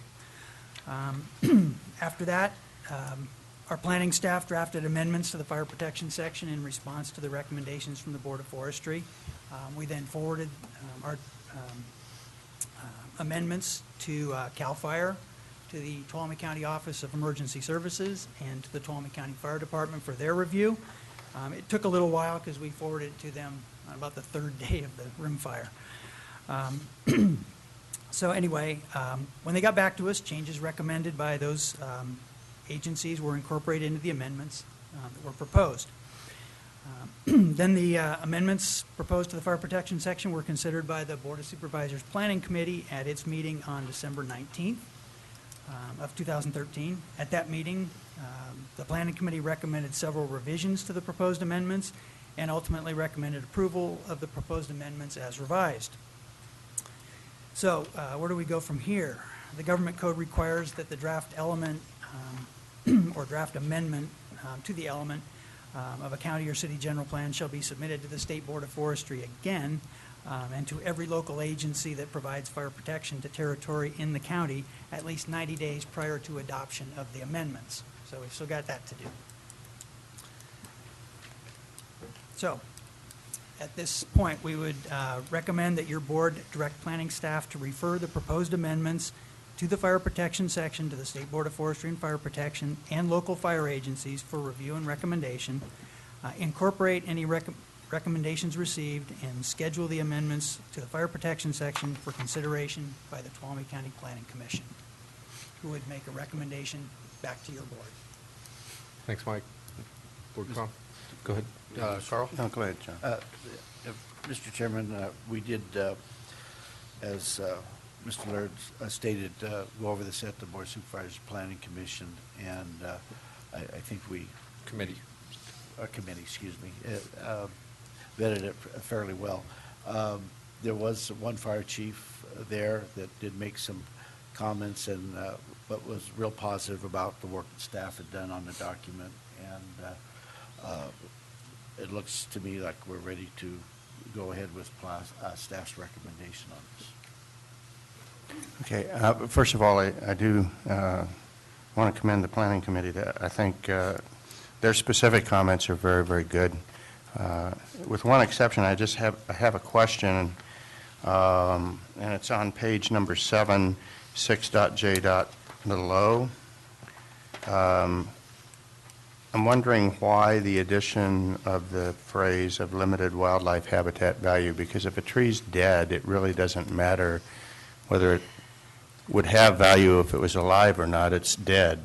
And I think that we ought to require dead trees to be taken down. They're just fuel for fires. There is an issue with habitat, and we did have that same discussion, is that, maybe all dead trees are not ones that need to be taken down, but I would agree that most of them need to. But that was just in there to try to get a balance, and I think Ms. Shane can add to that if she would like. Thank you, Mr. Chairman, members of the board. Yes, there are habitat values for dead trees. Some of our raptors specifically like to establish their nest in those trees, and often when we are processing development projects, biologists recognize specific trees that are more valued than others that are dead and ask that those be retained. So as Supervisor Gray said, this is just clarifying that we want most of them to be removed, but there are some cases where you need to retain them. Well, then I might modify that phrase in some way, like of limited wildlife habitat value and identified by biologists as needed for retention. But this sounds like anybody that can say that, well, they have some wildlife habitat value, so you can't cut it down. I'm a little concerned with that. That clarification can certainly be made. Yeah, that's fine. That was the intent. And that gets to, I have the same thing marked, and I just had added the words by a qualified biologist, because I was concerned about the same thing. Who is going to make that determination of habitat value? We know there is a ongoing discussion with different folks in the community about what that is, and so I'd feel a lot better if it said qualified biologist. Okay. I think I see consensus there. Any other board comments or questions? And so this is going back to the Planning Commission, and it can be dealt with, or the Planning Commission, it can be dealt with there. And okay, thank you. All right, public comment? All right, seeing none, I'll bring it back to the board. Have a motion? I'd move on staff recommendations. All right, do I have a second? Second, with the proviso that they include the addition of a comment with respect to the comments made by the board. Yeah, I think we have consensus Yes. on that. All right, got a motion by Supervisor Gray, second by Supervisor Rotifer. All those in favor signify by saying aye. Aye. Opposed? Motion carries unanimously. All right, thank you. Clerk, could you please read item 14? Consideration of referring proposed amendments to the safety element of the Tuolumne County General Plan to incorporate the 2013 Tuolumne County Multi-Jurisdictional Hazard Mitigation Plan by referencing the Tuolumne County Planning Commission for recommendations. Staff report. Thank you, Mr. Chairman, members of the board. Again, I'm Mike Laird, Deputy CRA Director. The Disaster Mitigation Act of 2000 constitutes an effort on behalf of the federal government to reduce the rising costs of disasters. The act requires local governments to develop mitigation plans in order to qualify for Hazard Mitigation Grant Program project funds. In addition to the federal act, the California Disaster Assistance Act limits the amount of state funding for certain disaster recovery projects unless a local agency has complied with the provisions set forth in that act. During 2012, the Tuolumne County Office of Emergency Services and several local agencies worked to update the Tuolumne County Multi-Jurisdictional Hazard Mitigation Plan, which was originally adopted in 2004. On December 4th of 2012, your board adopted the 2013 Tuolumne County Multi-Jurisdictional Hazard Mitigation Plan pursuant to Resolution 74A-12. And about 9 months later, on September 3rd of 2013, FEMA approved the Tuolumne County Multi-Jurisdictional Hazard Mitigation Plan. The California Emergency Management Agency, CalEMA, has advised Tuolumne County that a certified copy of a resolution adopted by the county demonstrating that the 2013 Multi-Jurisdictional Hazard Mitigation Plan approved by FEMA has been incorporated into the safety element of the general plan, either by incorporation or reference, is required for Tuolumne County to qualify for the increased state share of funding provided by the California Disaster Assistance Act. We've asked them if the generic reference we've got in there right now is adequate, and they assure us that no, it has to be updated to reference the update of the plan. Therefore, staff has updated the description of the multi-jurisdictional hazard mitigation plan in the introduction of the safety element and has updated references to the plan in implementation programs 6GD, 6HM, 6IF, 6KA, 6PG, and 6SA to comply with the requirements of the federal and state acts. Amendments, the amendments proposed to implementation program 6IF and 6KA of the fire protection section are identical to the ones that you just considered in the previous item. The entire safety element, just as a reminder, the entire safety element will be updated and reviewed as part of the general plan update. The planning committee will probably get to that in the next month or so. So, the amendments to the safety element discussed herein were discussed by the planning committee at its meeting on January 9th, 2014, a week and a half ago. At that meeting, the planning committee unanimously recommended approval of the proposed amendments. Therefore, we would recommend that your board refer the proposed amendments to the safety element to the Tuolumne County Planning Commission for consideration and recommendation, and we will try to get that done as quickly as possible. We know this is an urgent matter. All right, thank you. Questions? Public comment? Make the motion if you want. Yes, please. Okay, then I'll move that we take staff recommendation of this and refer the proposed amendments to the safety element to the Tuolumne County Planning Commission for consideration and recommendation. Do I have a second? Second. All right. Motion by Hanveld, second by Brennan. Call for the question. All those in favor, say aye. Aye. Aye. Opposed? Motion carries unanimously. Thank you. I guess we'll go on to item 15.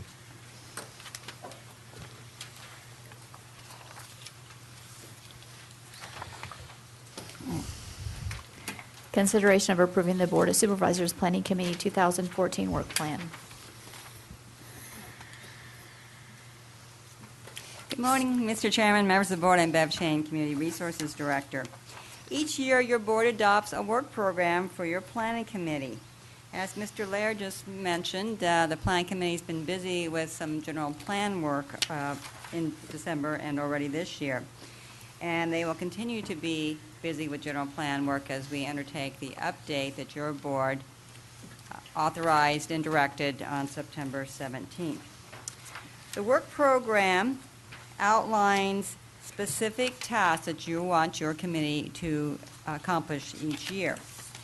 What is proposed this year has a focus, as I mentioned, on the general plan update, but we also have a couple of other items. One is revisions to development regulations. This is an ongoing item that has been on the work program for a number of years and will continue to be because your board continues to include this in your board goals for the year. It's also referenced in your 5-year plan. And this entails when issues come up, it's a broad category so that we can at any time at staff level working with your board propose some additional streamlining and take it before the planning committee. The general plan update, again, will be the major focus for the planning committee's efforts this year. I've included the flow chart outlining the steps in the process, and as a reminder, this process is being coordinated with the update of the regional transportation plan by the Tuolumne County Transportation Council. That effort has some deadlines that we are working with TCTC to maintain as we work cooperatively with them.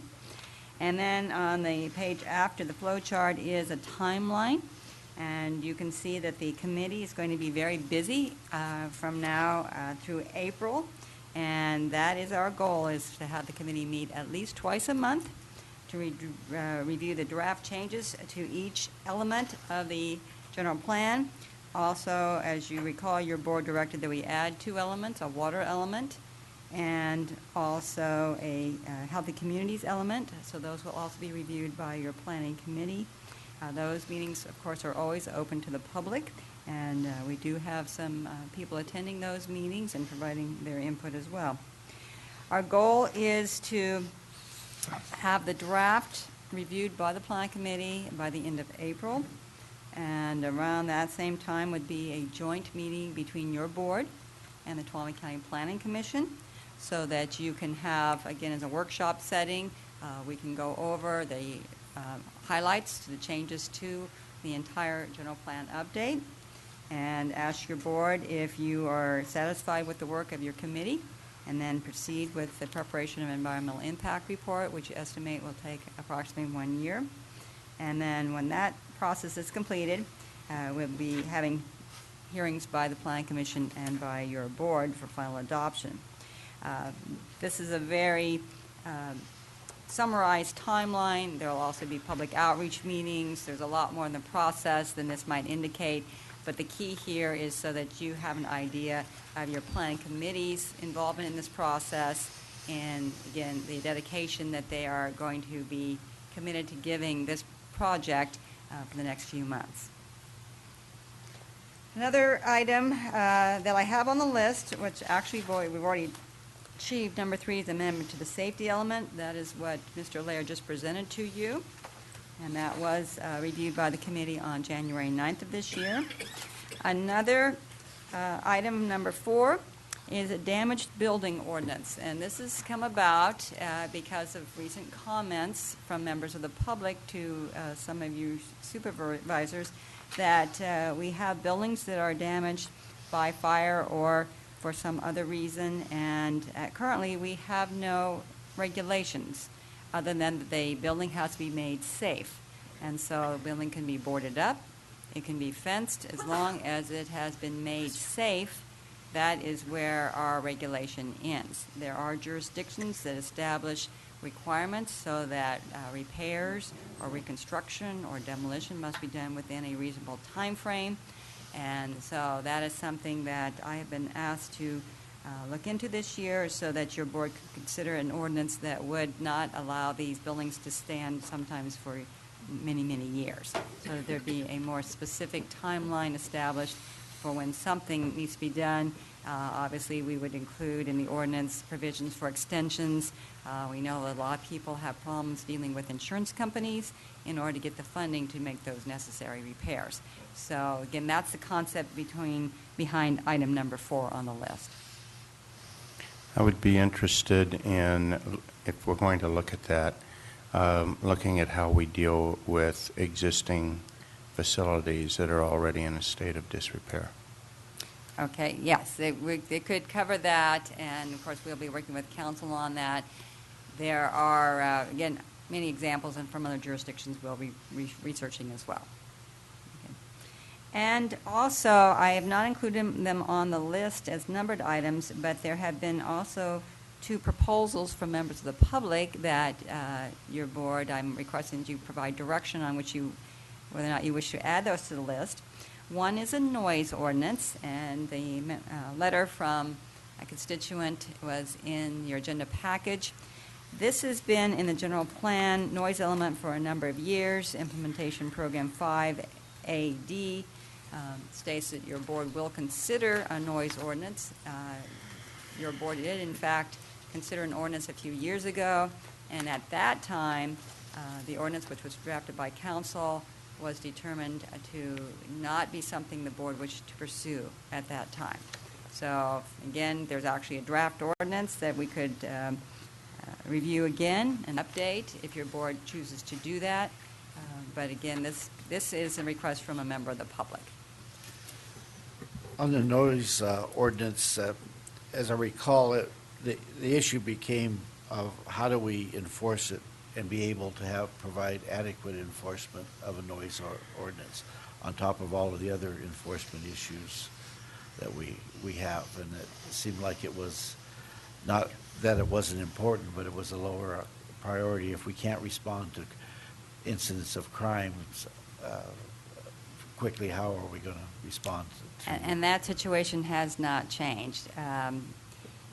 I know your board is very well aware of our co-compliance cases building up and not having staff to handle the current complaints. You're right, noise tends to be something that is quite irritating to people. They would like to see immediate action on something like that. And we in our office do not have the staffing at this time to take on additional enforcement responsibilities. Two issues on the noise ordinance. Obviously, I wasn't here when it was last considered. One thing that is kind of a pet peeve of mine on ordinances is a lot of times they're trying to address a problem area and they don't really, they prohibit an activity that is overly restrictive when you are just trying to solve a single problem. So if we're going to talk about a noise ordinance, I would be interested in the wording looking like during these hours the noise cannot exceed this level at the nearest habitable structure or something of that nature, not we can only have 10 events of this size, okay? You listened to me in the Ag Element Review talk about this. So if we're going to be drafting a noise ordinance, and I don't know what the current draft is, it needs to address noise and it needs to address some measurable level at the point where the irritant would occur. That's number one, and I'd be okay with that if we had that. The second thing that we need to be aware of is we need to consider the airport area, because airports, by definition, have an exclusion for noise ordinances. So we would need to understand what that was and incorporate it in our noise ordinance, and that would include both airports. Thank you. Let's keep it to questions if we can. We'll come back and deliberate. If you have a question, go ahead. Well, it isn't a question. I was just going to comment. We did figure out how to do a noise ordinance on the lakes, on the water, with the sheriff, which was a little bit different. Let's come back to the noise ordinance in a second. Finish the presentation, and then we'll get into that. Okay, thank you, Mr. Chairman. And the other requested ordinance would be to modify our R1, single-family residential zoning district, to allow raising chickens. And I know several of you supervisors have been approached by constituents about this issue. The city of Sonora last year did adopt an ordinance that allows raising chickens under certain circumstances and with some limitations. Tuolumne County, because we are the unincorporated area and we typically are more rural than the city, do allow raising chickens in 3 agricultural zones and 5 residential state districts. And our zoning ordinance has always made a distinction between allowing livestock in the residential estate versus the R1 single family. So again, that distinction has been purposely put in the ordinance. Creating an ordinance that would allow chickens would modify that distinction, but it's certainly something that we can work on if your board would like to do that. Okay. All finished? I am finished. All right, thank you.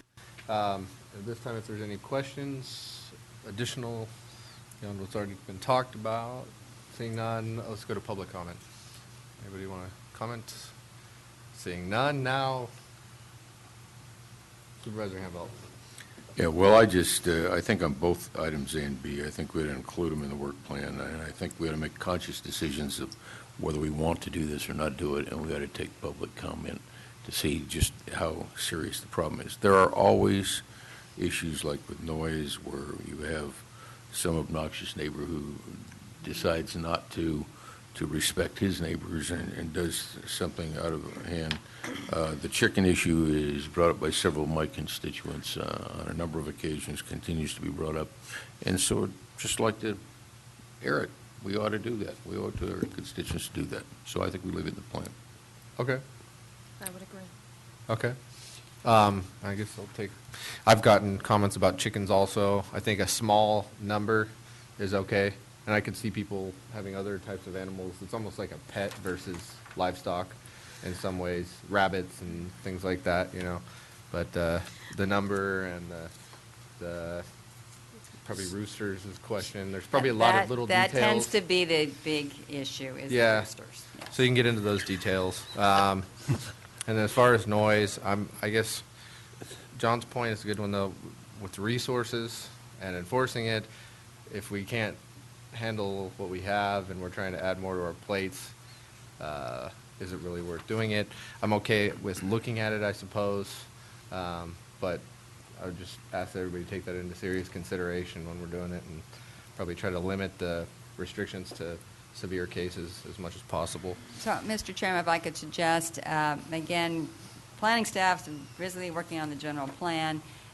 Perhaps this is one where we can just take the ordinance that was previously drafted to the committee and get feedback on that particular ordinance without having spent a lot of time drafting a new one. Starting from or scratch. Updating it, and just see whether or not there are points within it that want to be retained or to be modified or whatever. It's a starting point.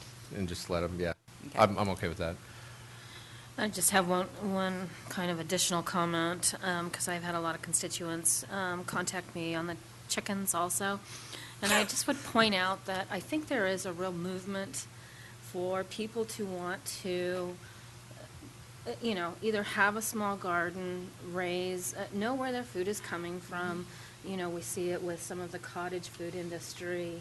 And I think that's really, that's moving in a good direction. But we do need to make the distinction between that and when I look at commercial uses, agricultural uses, commercial agricultural uses, certainly there is a distinctive difference. Thank you. Okay. Can I have a motion? I would move that we approve the work plan and add A and B for consideration to bring to the board. Second. Okay. Can we bump the chicken thing ahead? Seriously.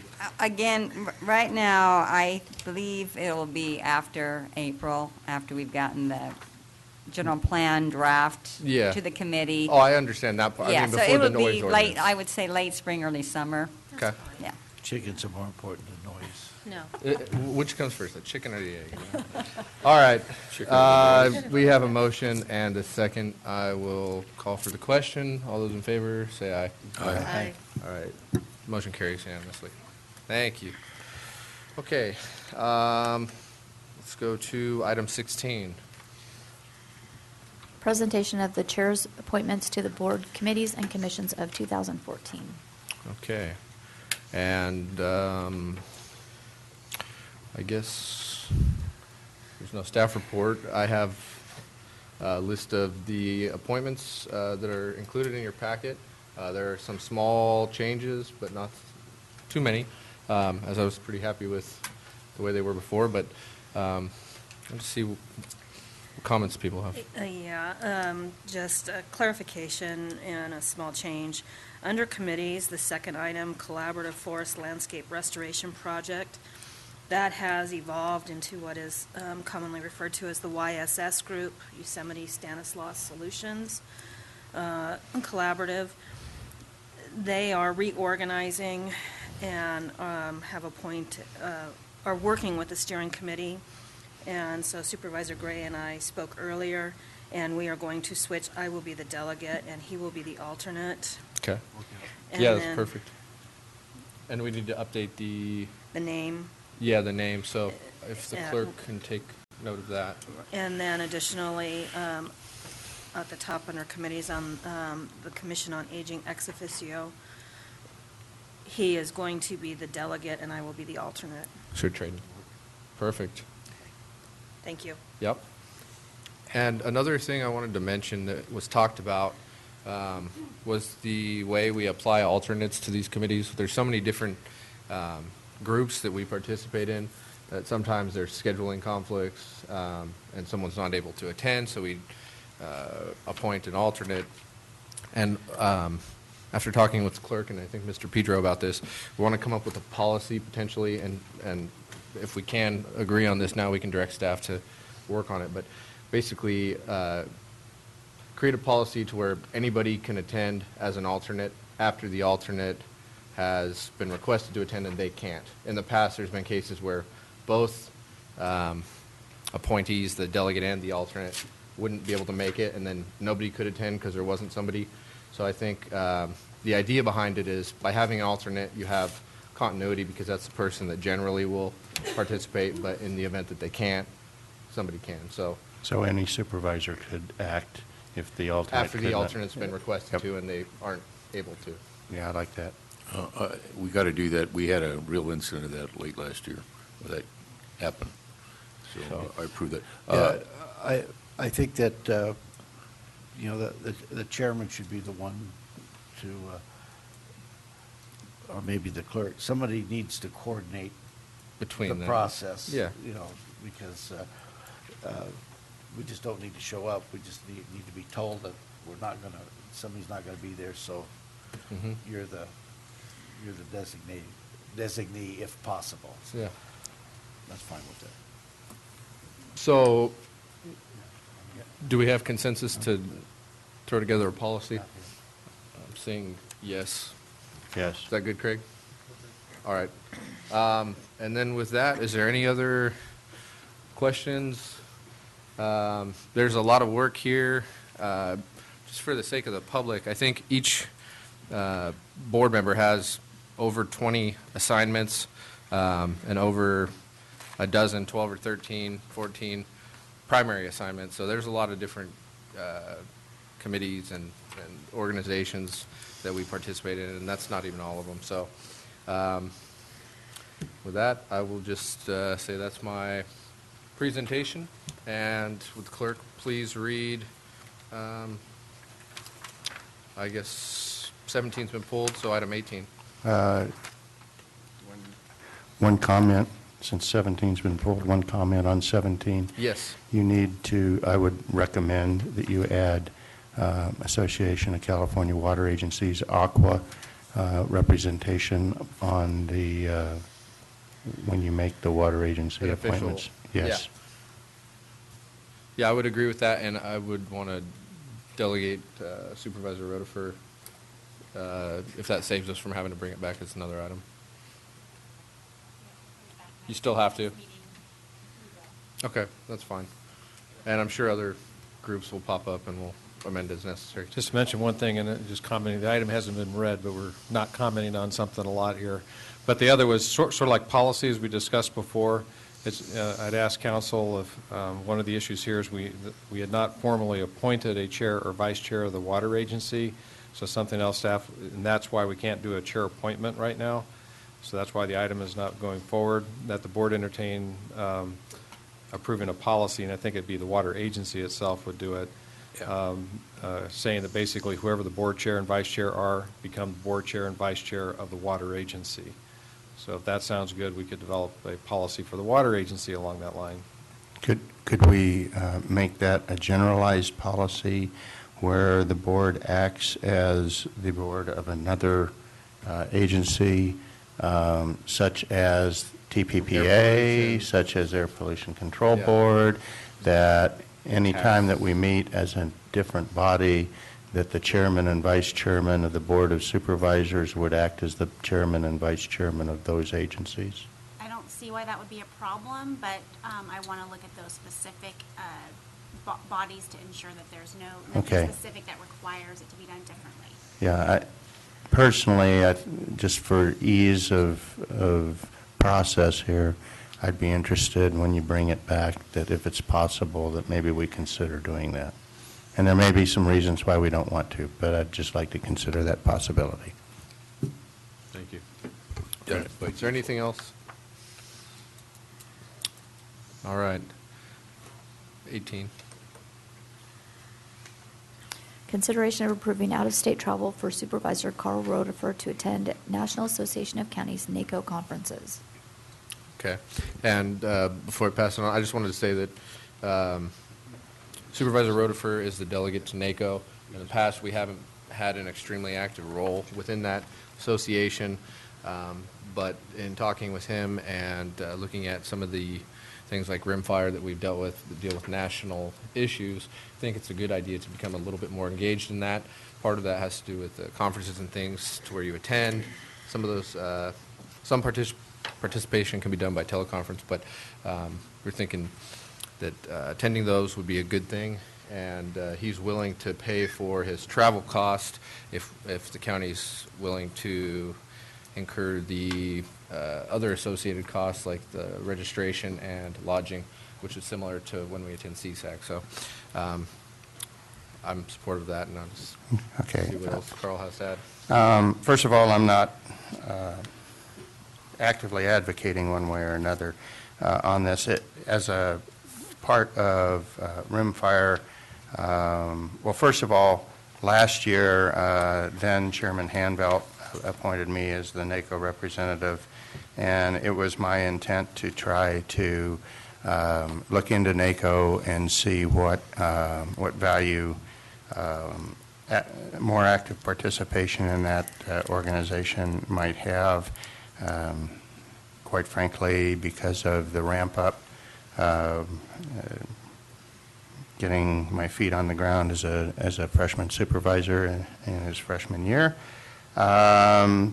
Some of that didn't go as rapidly as I would have liked, but nonetheless, during the course of rimfire, I was in contact with the then second vice president, now first vice president, Sally, can't remember her last name. She's out of Colorado Springs. Talked to her at some length about NACO.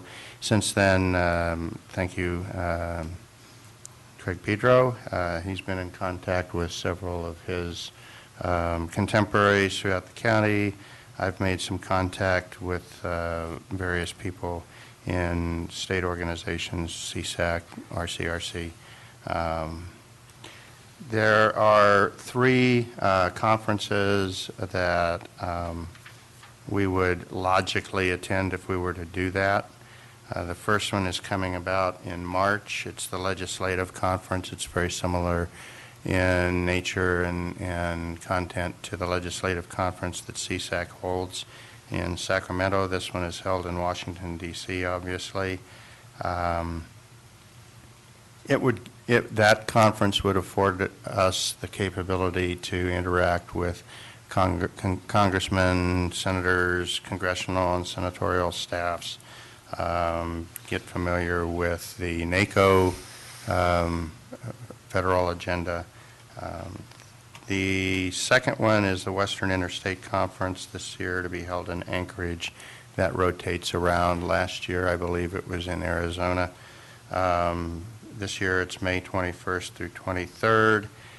That is heavily focused on public lands, federal lands, some of the things that we're really very interested in terms of forestry management, land use issues, and that sort of thing. And then I think all of us have been to the annual conference for CSAC. They have their annual convention. This year it's in New Orleans. Again, that rotates around. It's in July, and as best I can tell, it looks a lot like a CSAC annual convention. Personally, having talked to a lot of people, the recommendations that I've gotten for the number 1 priority vary between the Legislative Conference and the Western Interstate Conference, depending on who you talk to and what issue you're most interested in. So if we were to, and again, I'm not advocating one way or the other, any one of these is going to cost me some money to go to. I'm willing to do that, but I'm not, again, it's the will of the board, obviously. But if I were to prioritize them, my priorities would be the Western Interstate Conference in Anchorage, just simply because of the land use, forestry issues that are associated with that. Be priority number one, and very closely behind it, the Ledge Conference. And if we chose to only go to two, I would recommend not attending the annual convention, but we could do all three. So that's my report. It's really, I'm not, again, advocating for more travel on my part, but I am the representative, and I'll be glad to go to any or all of them at the will of the board. Thank you.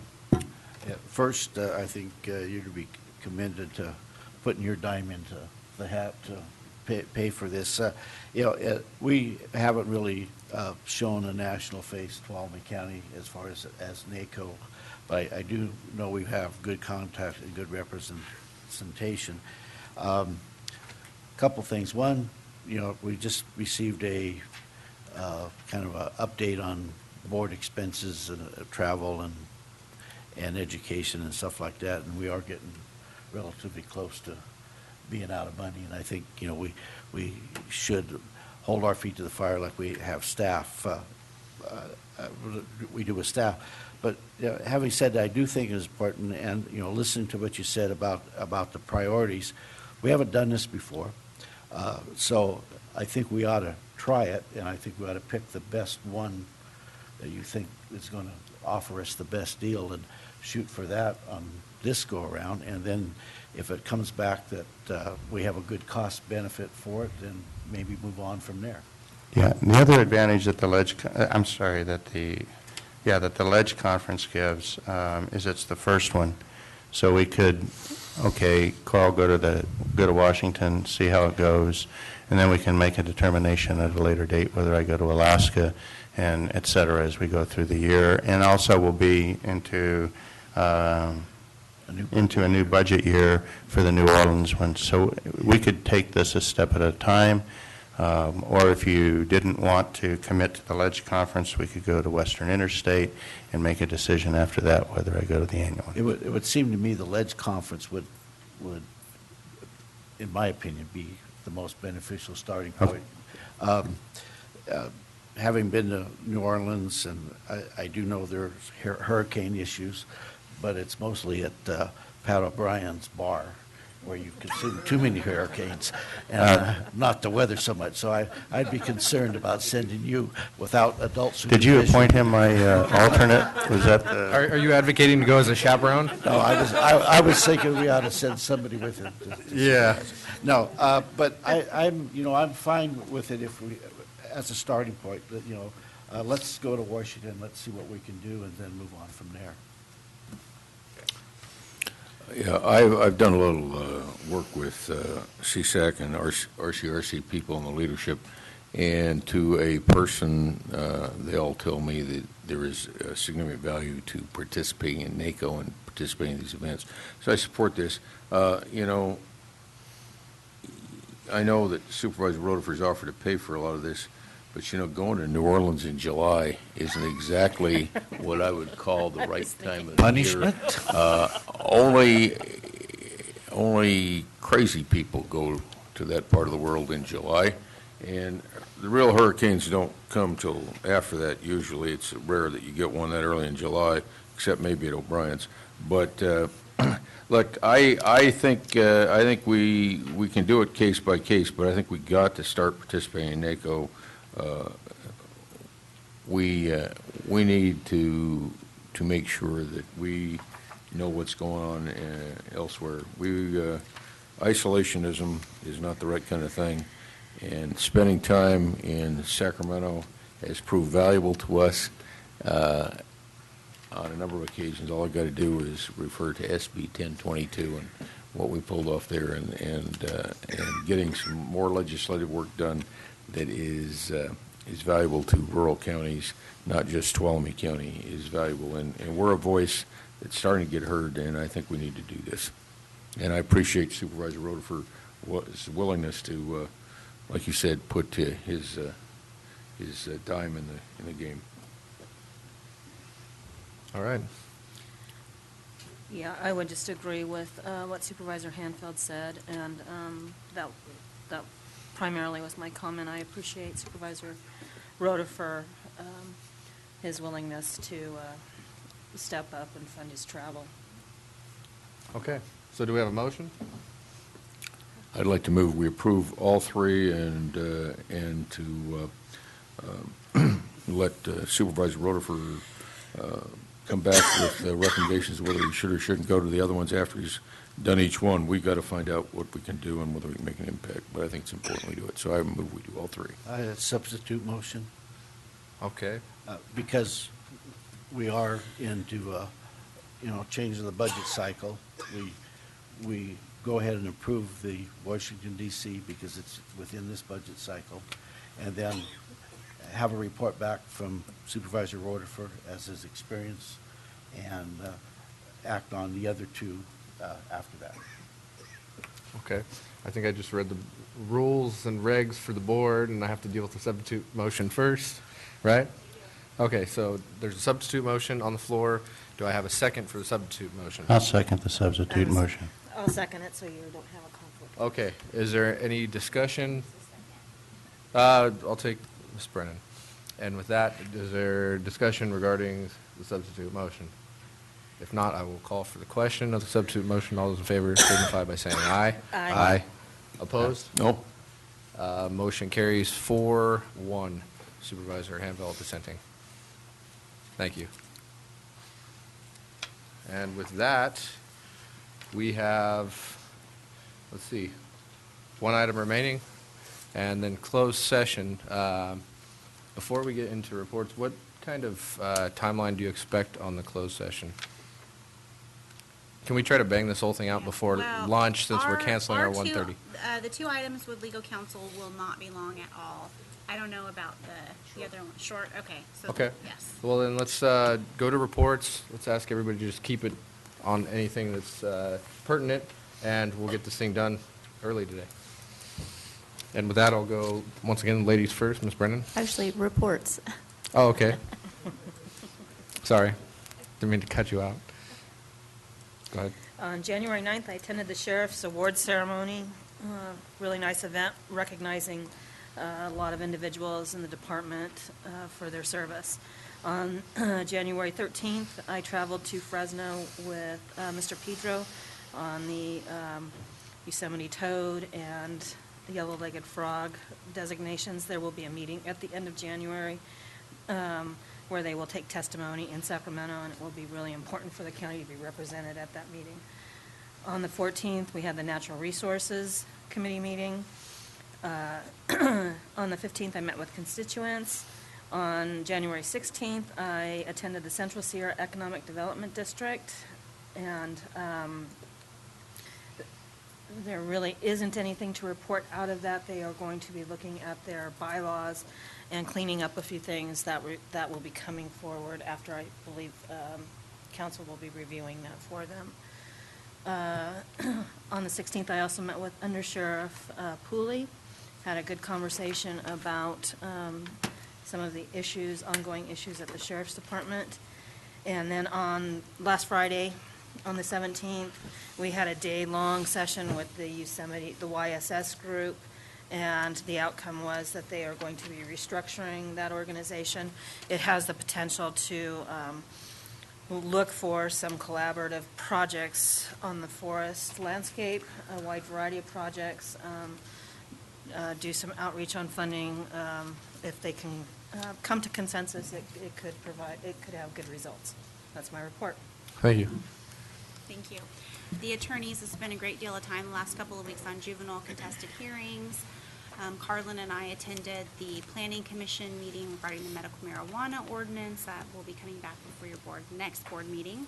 Chris and I also participated in a conference call with Water Council so they can begin their research and drafting legal opinion. I've spent a lot of time on child welfare issues, staffing cases, also meeting with child welfare staff and our newly assigned juvenile court judge. It was very productive. worked on a lot of human resources, labor, and personnel issues with Ann and Craig, and worked on revising the IRWIM JPA. So I have a lot of revisions to that I will be meeting with RCD staff at the end of this month. And then yesterday, I met with a potential paralegal intern who hopes to give us about 6 weeks of her time this summer. And then I also really wanted to thank the staff because last Wednesday, late in the afternoon, we heard from our 5th District Court of Appeals that we had a writ response due this week. Given our crazy schedules, everyone was super helpful, putting stuff aside to work on the writ response in about a day and a half. So I really appreciate their time. Thank you. Thank you. Clerk? Nothing to report, thank you. Thank you. Mr. Gray? Okay. On January 8th, attended the SWIFT meeting. At the next meeting of SWIFT, there's going to be a representative that's going to go over the GIS system for California that they use for mapping, and I think it'd be nice if we had someone from our GIS department maybe attend, and also maybe someone from County Fire.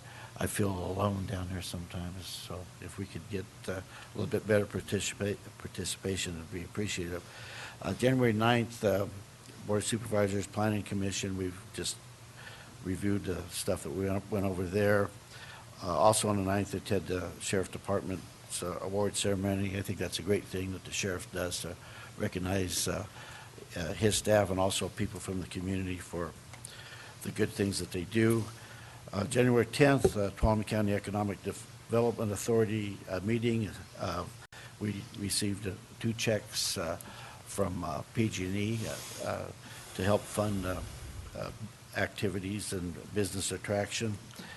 On January 14th, I attended a meeting in Groveland. It's with a coalition that's forming to do a program or go after a grant to develop a program similar to the YES partnership that is here in the Sonora area.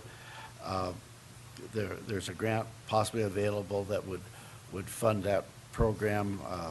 The people up there are doing a really good job of getting people together that really know a lot about substance abuse and the harm that it causes. I think it's important that we do whatever we can at that youth level to try to get it under control, because once they're adults, it's almost impossible. On the 17th, I had a meeting with Under Sheriff Pooley. I think he's making the rounds apparently, but no, it was a real good, really good meeting, and we went over a number of issues in the Groveland area and law enforcement in general, and that's my report. All right, thank you. Okay, on the 9th, I attended the Planning Committee on the work that we reviewed today. I also attended the Sheriff's Department Awards, and it was a great event. It really highlighted the family and collegial and team cohesive attitude in the Sheriff's Department, and I just want everybody that works in that Sheriff's Department to know how much this county needs you and appreciates you, and all the wonderful things that you do. I also had a meeting with with Greg Martin, the director of the Columbia State Historical Park. Attended the YES Partnership meeting, at least most of it, and I had an opportunity to speak at the Jamestown Promotion Club Annual Awards and Installation Dinner. This is their first annual, and it is going to be repeated. It was a wonderful event. On the 10th, I attended the Mokelumne River Watershed group in Jackson. It's a great group. It's groups from all the way from the source to the tap. East Bay Mud, all the groups that drink water that started in the Mokelumne River are in that group, and we need to increase our east-west dialogue. Too often we talk north-south when we talk water. We need to involve the folks that use our water. Great group. On the 13th, I met with Joe Silva to talk about the County Youth Commission and its future. I'll just put out a plug for any of our youth out there that want to get involved in that youth commission. We're still taking applications. I also served on the Birch, and I had forgotten how much fun that was. On the 14th, I attended the Railtown Advisory Committee. That committee is doing some great work on Railtown. They're not letting grass grow under their feet. They're working pretty hard on making Railtown a viable economic entity, and I'm really proud of them. On the 15th, I attended the JPA formation meeting for the Tuolumne Stanislaus Airwimp, and brought back some tasking for our County Council. And I also attended the Columbia Chamber of Commerce that evening. And then on the 16th and 17th, I was in Sacramento with Supervisor Hanvelt, going through the CSAC Institute Fellows Program, and also a class that was on Thursday and a class on Friday. And we did walk the Capitol halls and talk to the representatives that he has listed earlier. It was a very useful discussion, and we need to continue to do that. Then on the 20th, I met with several of the staff, County Council, Auditor Controller, Clerk Auditor Controller, and also met with the new CEO of Tuolumne County Chamber of Commerce, Mr. Mike Ayala, who is in our audience. Thank you for attending, Mike. And that's my report. Hanvelt? Okay, Wednesday, the 8th, I met with the Real Estate Board and heard their latest take on where the real estate market is going. Interesting comment that I think is of value to people.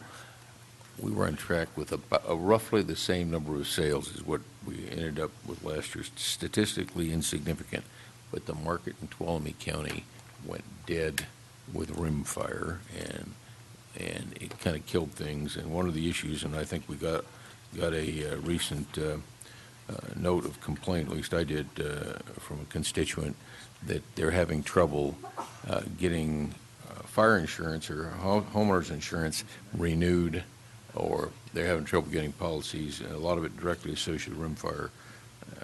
Interesting. But at any rate, we would have been on track for a much better year, and the price is going up. Met with Larry Cope on the 9th. I met with Shelley Hance of Atka on that same day, and I did attend the Sheriff's Award ceremony. Again, everybody said that was wonderful. It was wonderful. Really impressed with our officers and some of the things they've done. We don't hear about them so much in the newspaper, but there were an awful lot of people that got life-saving awards because they participated in saving someone's life. Amazing. Amazing. Yeah, we don't think about that all the time. We don't really think it could be us, but these guys get out there and do it every day. Thank you to all of the men and women of our sheriff's organization. The 10th, I met with members of the Business Council, just talked about where things are going in the county.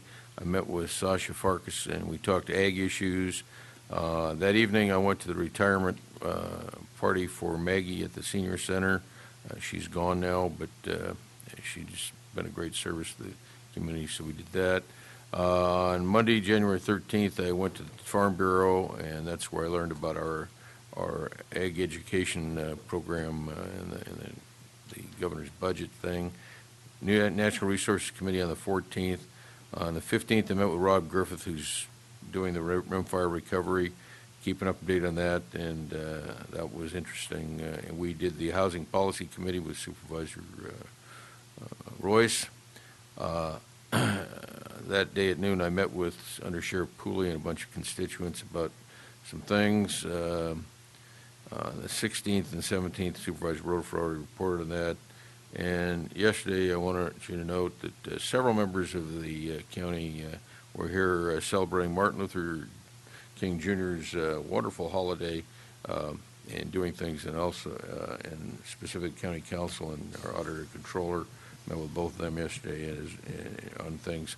But I know that the CAO's office is in too. I want to say thank you to all those people for being here, and met with our good chairman of the Chamber of Commerce yesterday too, and thank him for his service and for taking on that assignment, Mr. Ayala. That's it. Thank you. Mr. Pedro. Okay, Mr. Chair, I'll just hit 5 issues. One is we're still trying to work with Rush Creek.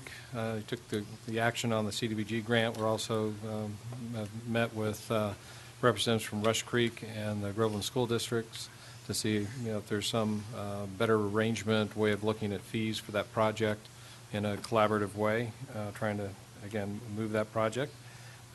We are investigating very seriously a short-term lease with the Innovation Lab that Mr. Cope has been trying to sponsor in the community over at TGH on the third floor in the psych unit. And as I say this, short-term, months, we'd have to get waivers by everybody, signed in blood, super secret, double pinky handshake that they're not going to be in there kind of thing forever. But they need a place to birth and see if this thing can take root. If it does, we can be spurring innovation in our community. New products, ideas come out of that could also be manufactured potentially in our community. So I think that's the kind of thing you'd like us to be looking at. So we're looking at it. No better place for a birth than a hospital. Well, it's a good updated room. Wearing my OES hat last week before the declarations and actions were taken on our drought. With our OES hats, we met with some of the folks from our various water agencies just to find out, what are you thinking about? What are you experiencing? What can we do to help or do in tandem to reinforce, what you think is going to have to come? And it's already been in the paper about TUD's action on their level 2 conservation measures. 28th looking at level 3 conservation measures. On the other side of the river, Groveland Community Service District is working with, of course, Hetch Hetchy and that water system over there. It's a different supply, but they still have, issues. We don't know a whole lot about that yet, but it's a different challenge. And the initial thinking now is that to help reinforce the importance of this, that we would be bringing a emergency declaration of a drought emergency in the county to your next board meeting. But that would be after, TUD's, action to reinforce that. And they were very thankful, thought that was an appropriate timing. And, Okay. Just two other quick items. The CSAC did have a budget webinar. I'll just mention on the state front, thought there might be some help on roads, but it's actually not helpful. We're going to see a decrease in our excise tax revenues, both because of decrease in the charge itself and also decrease consumption of fuel, reinforcing what we've discussed here, a different method of paying for road maintenance. And the only thing I'll mention on the federal level, I think the board's well aware of, PILT, our payments in lieu of taxes, $1.9 million revenue to the county. It's still not in any of the federal bills. But Farm bill? Just so everyone knows, it's they're trying to put it into the farm bill. But critically important right now, halfway through the year, the federal government still has not put that money into any form of budget or appropriation. It makes me itch. And the last thing, just to mention, for our fire department, they are looking at submitting a Office of Traffic Safety grant, $361,000 for extrication equipment that would be available for use regionally, with our other fire partners. And that's something that will probably come to your board first meeting in February as well. That's it.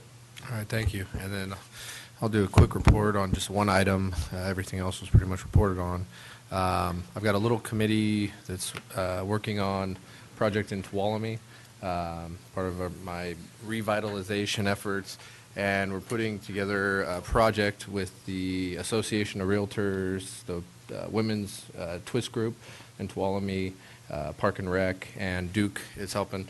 And we're trying to do a signage project to direct people to the core of Tuolumne. So there's going to be like a welcome to Tuolumne sign potentially, and then some historic Tuolumne, like our downtown signs. And so we're working to put an application together for a National Association of Realtors grant, and then hire a landscape architect to do the conceptual designs, and then go to find some money to implement it. So it's kind of a fun one. And then with that, that's pretty much my report. So clerk, could you please read our closed session? All three. Closed session, conference with legal counsel, anticipated litigation authority, Government Code Section 549569D2. Conference with legal counsel, existing litigation authority, Government Code Section 54959D1. Richard Enos versus County of Tuolumne Sheriff's Deputy Roe Thompson et al., Tuolumne County Superior Court Case Number CV 57664. Closed session conference with labor negotiators Craig Pedro and Friend, Authority Government Code Section 54957.6, all bargaining units. All right, do we expect anything to report? Any public comment? Seeing none, I will. Mr. Chair, do you want to comment at the 1:30 item? Oh, yeah, we are going to be eliminating the 1:30 appointment. So I think we'll finish our closed sessions, come back and adjourn the meeting. Right, and that will be heard at the February 4th meeting. That's the budget workshop. Cool. All right. So I didn't see any public comment, so with that, I will recess to closed session.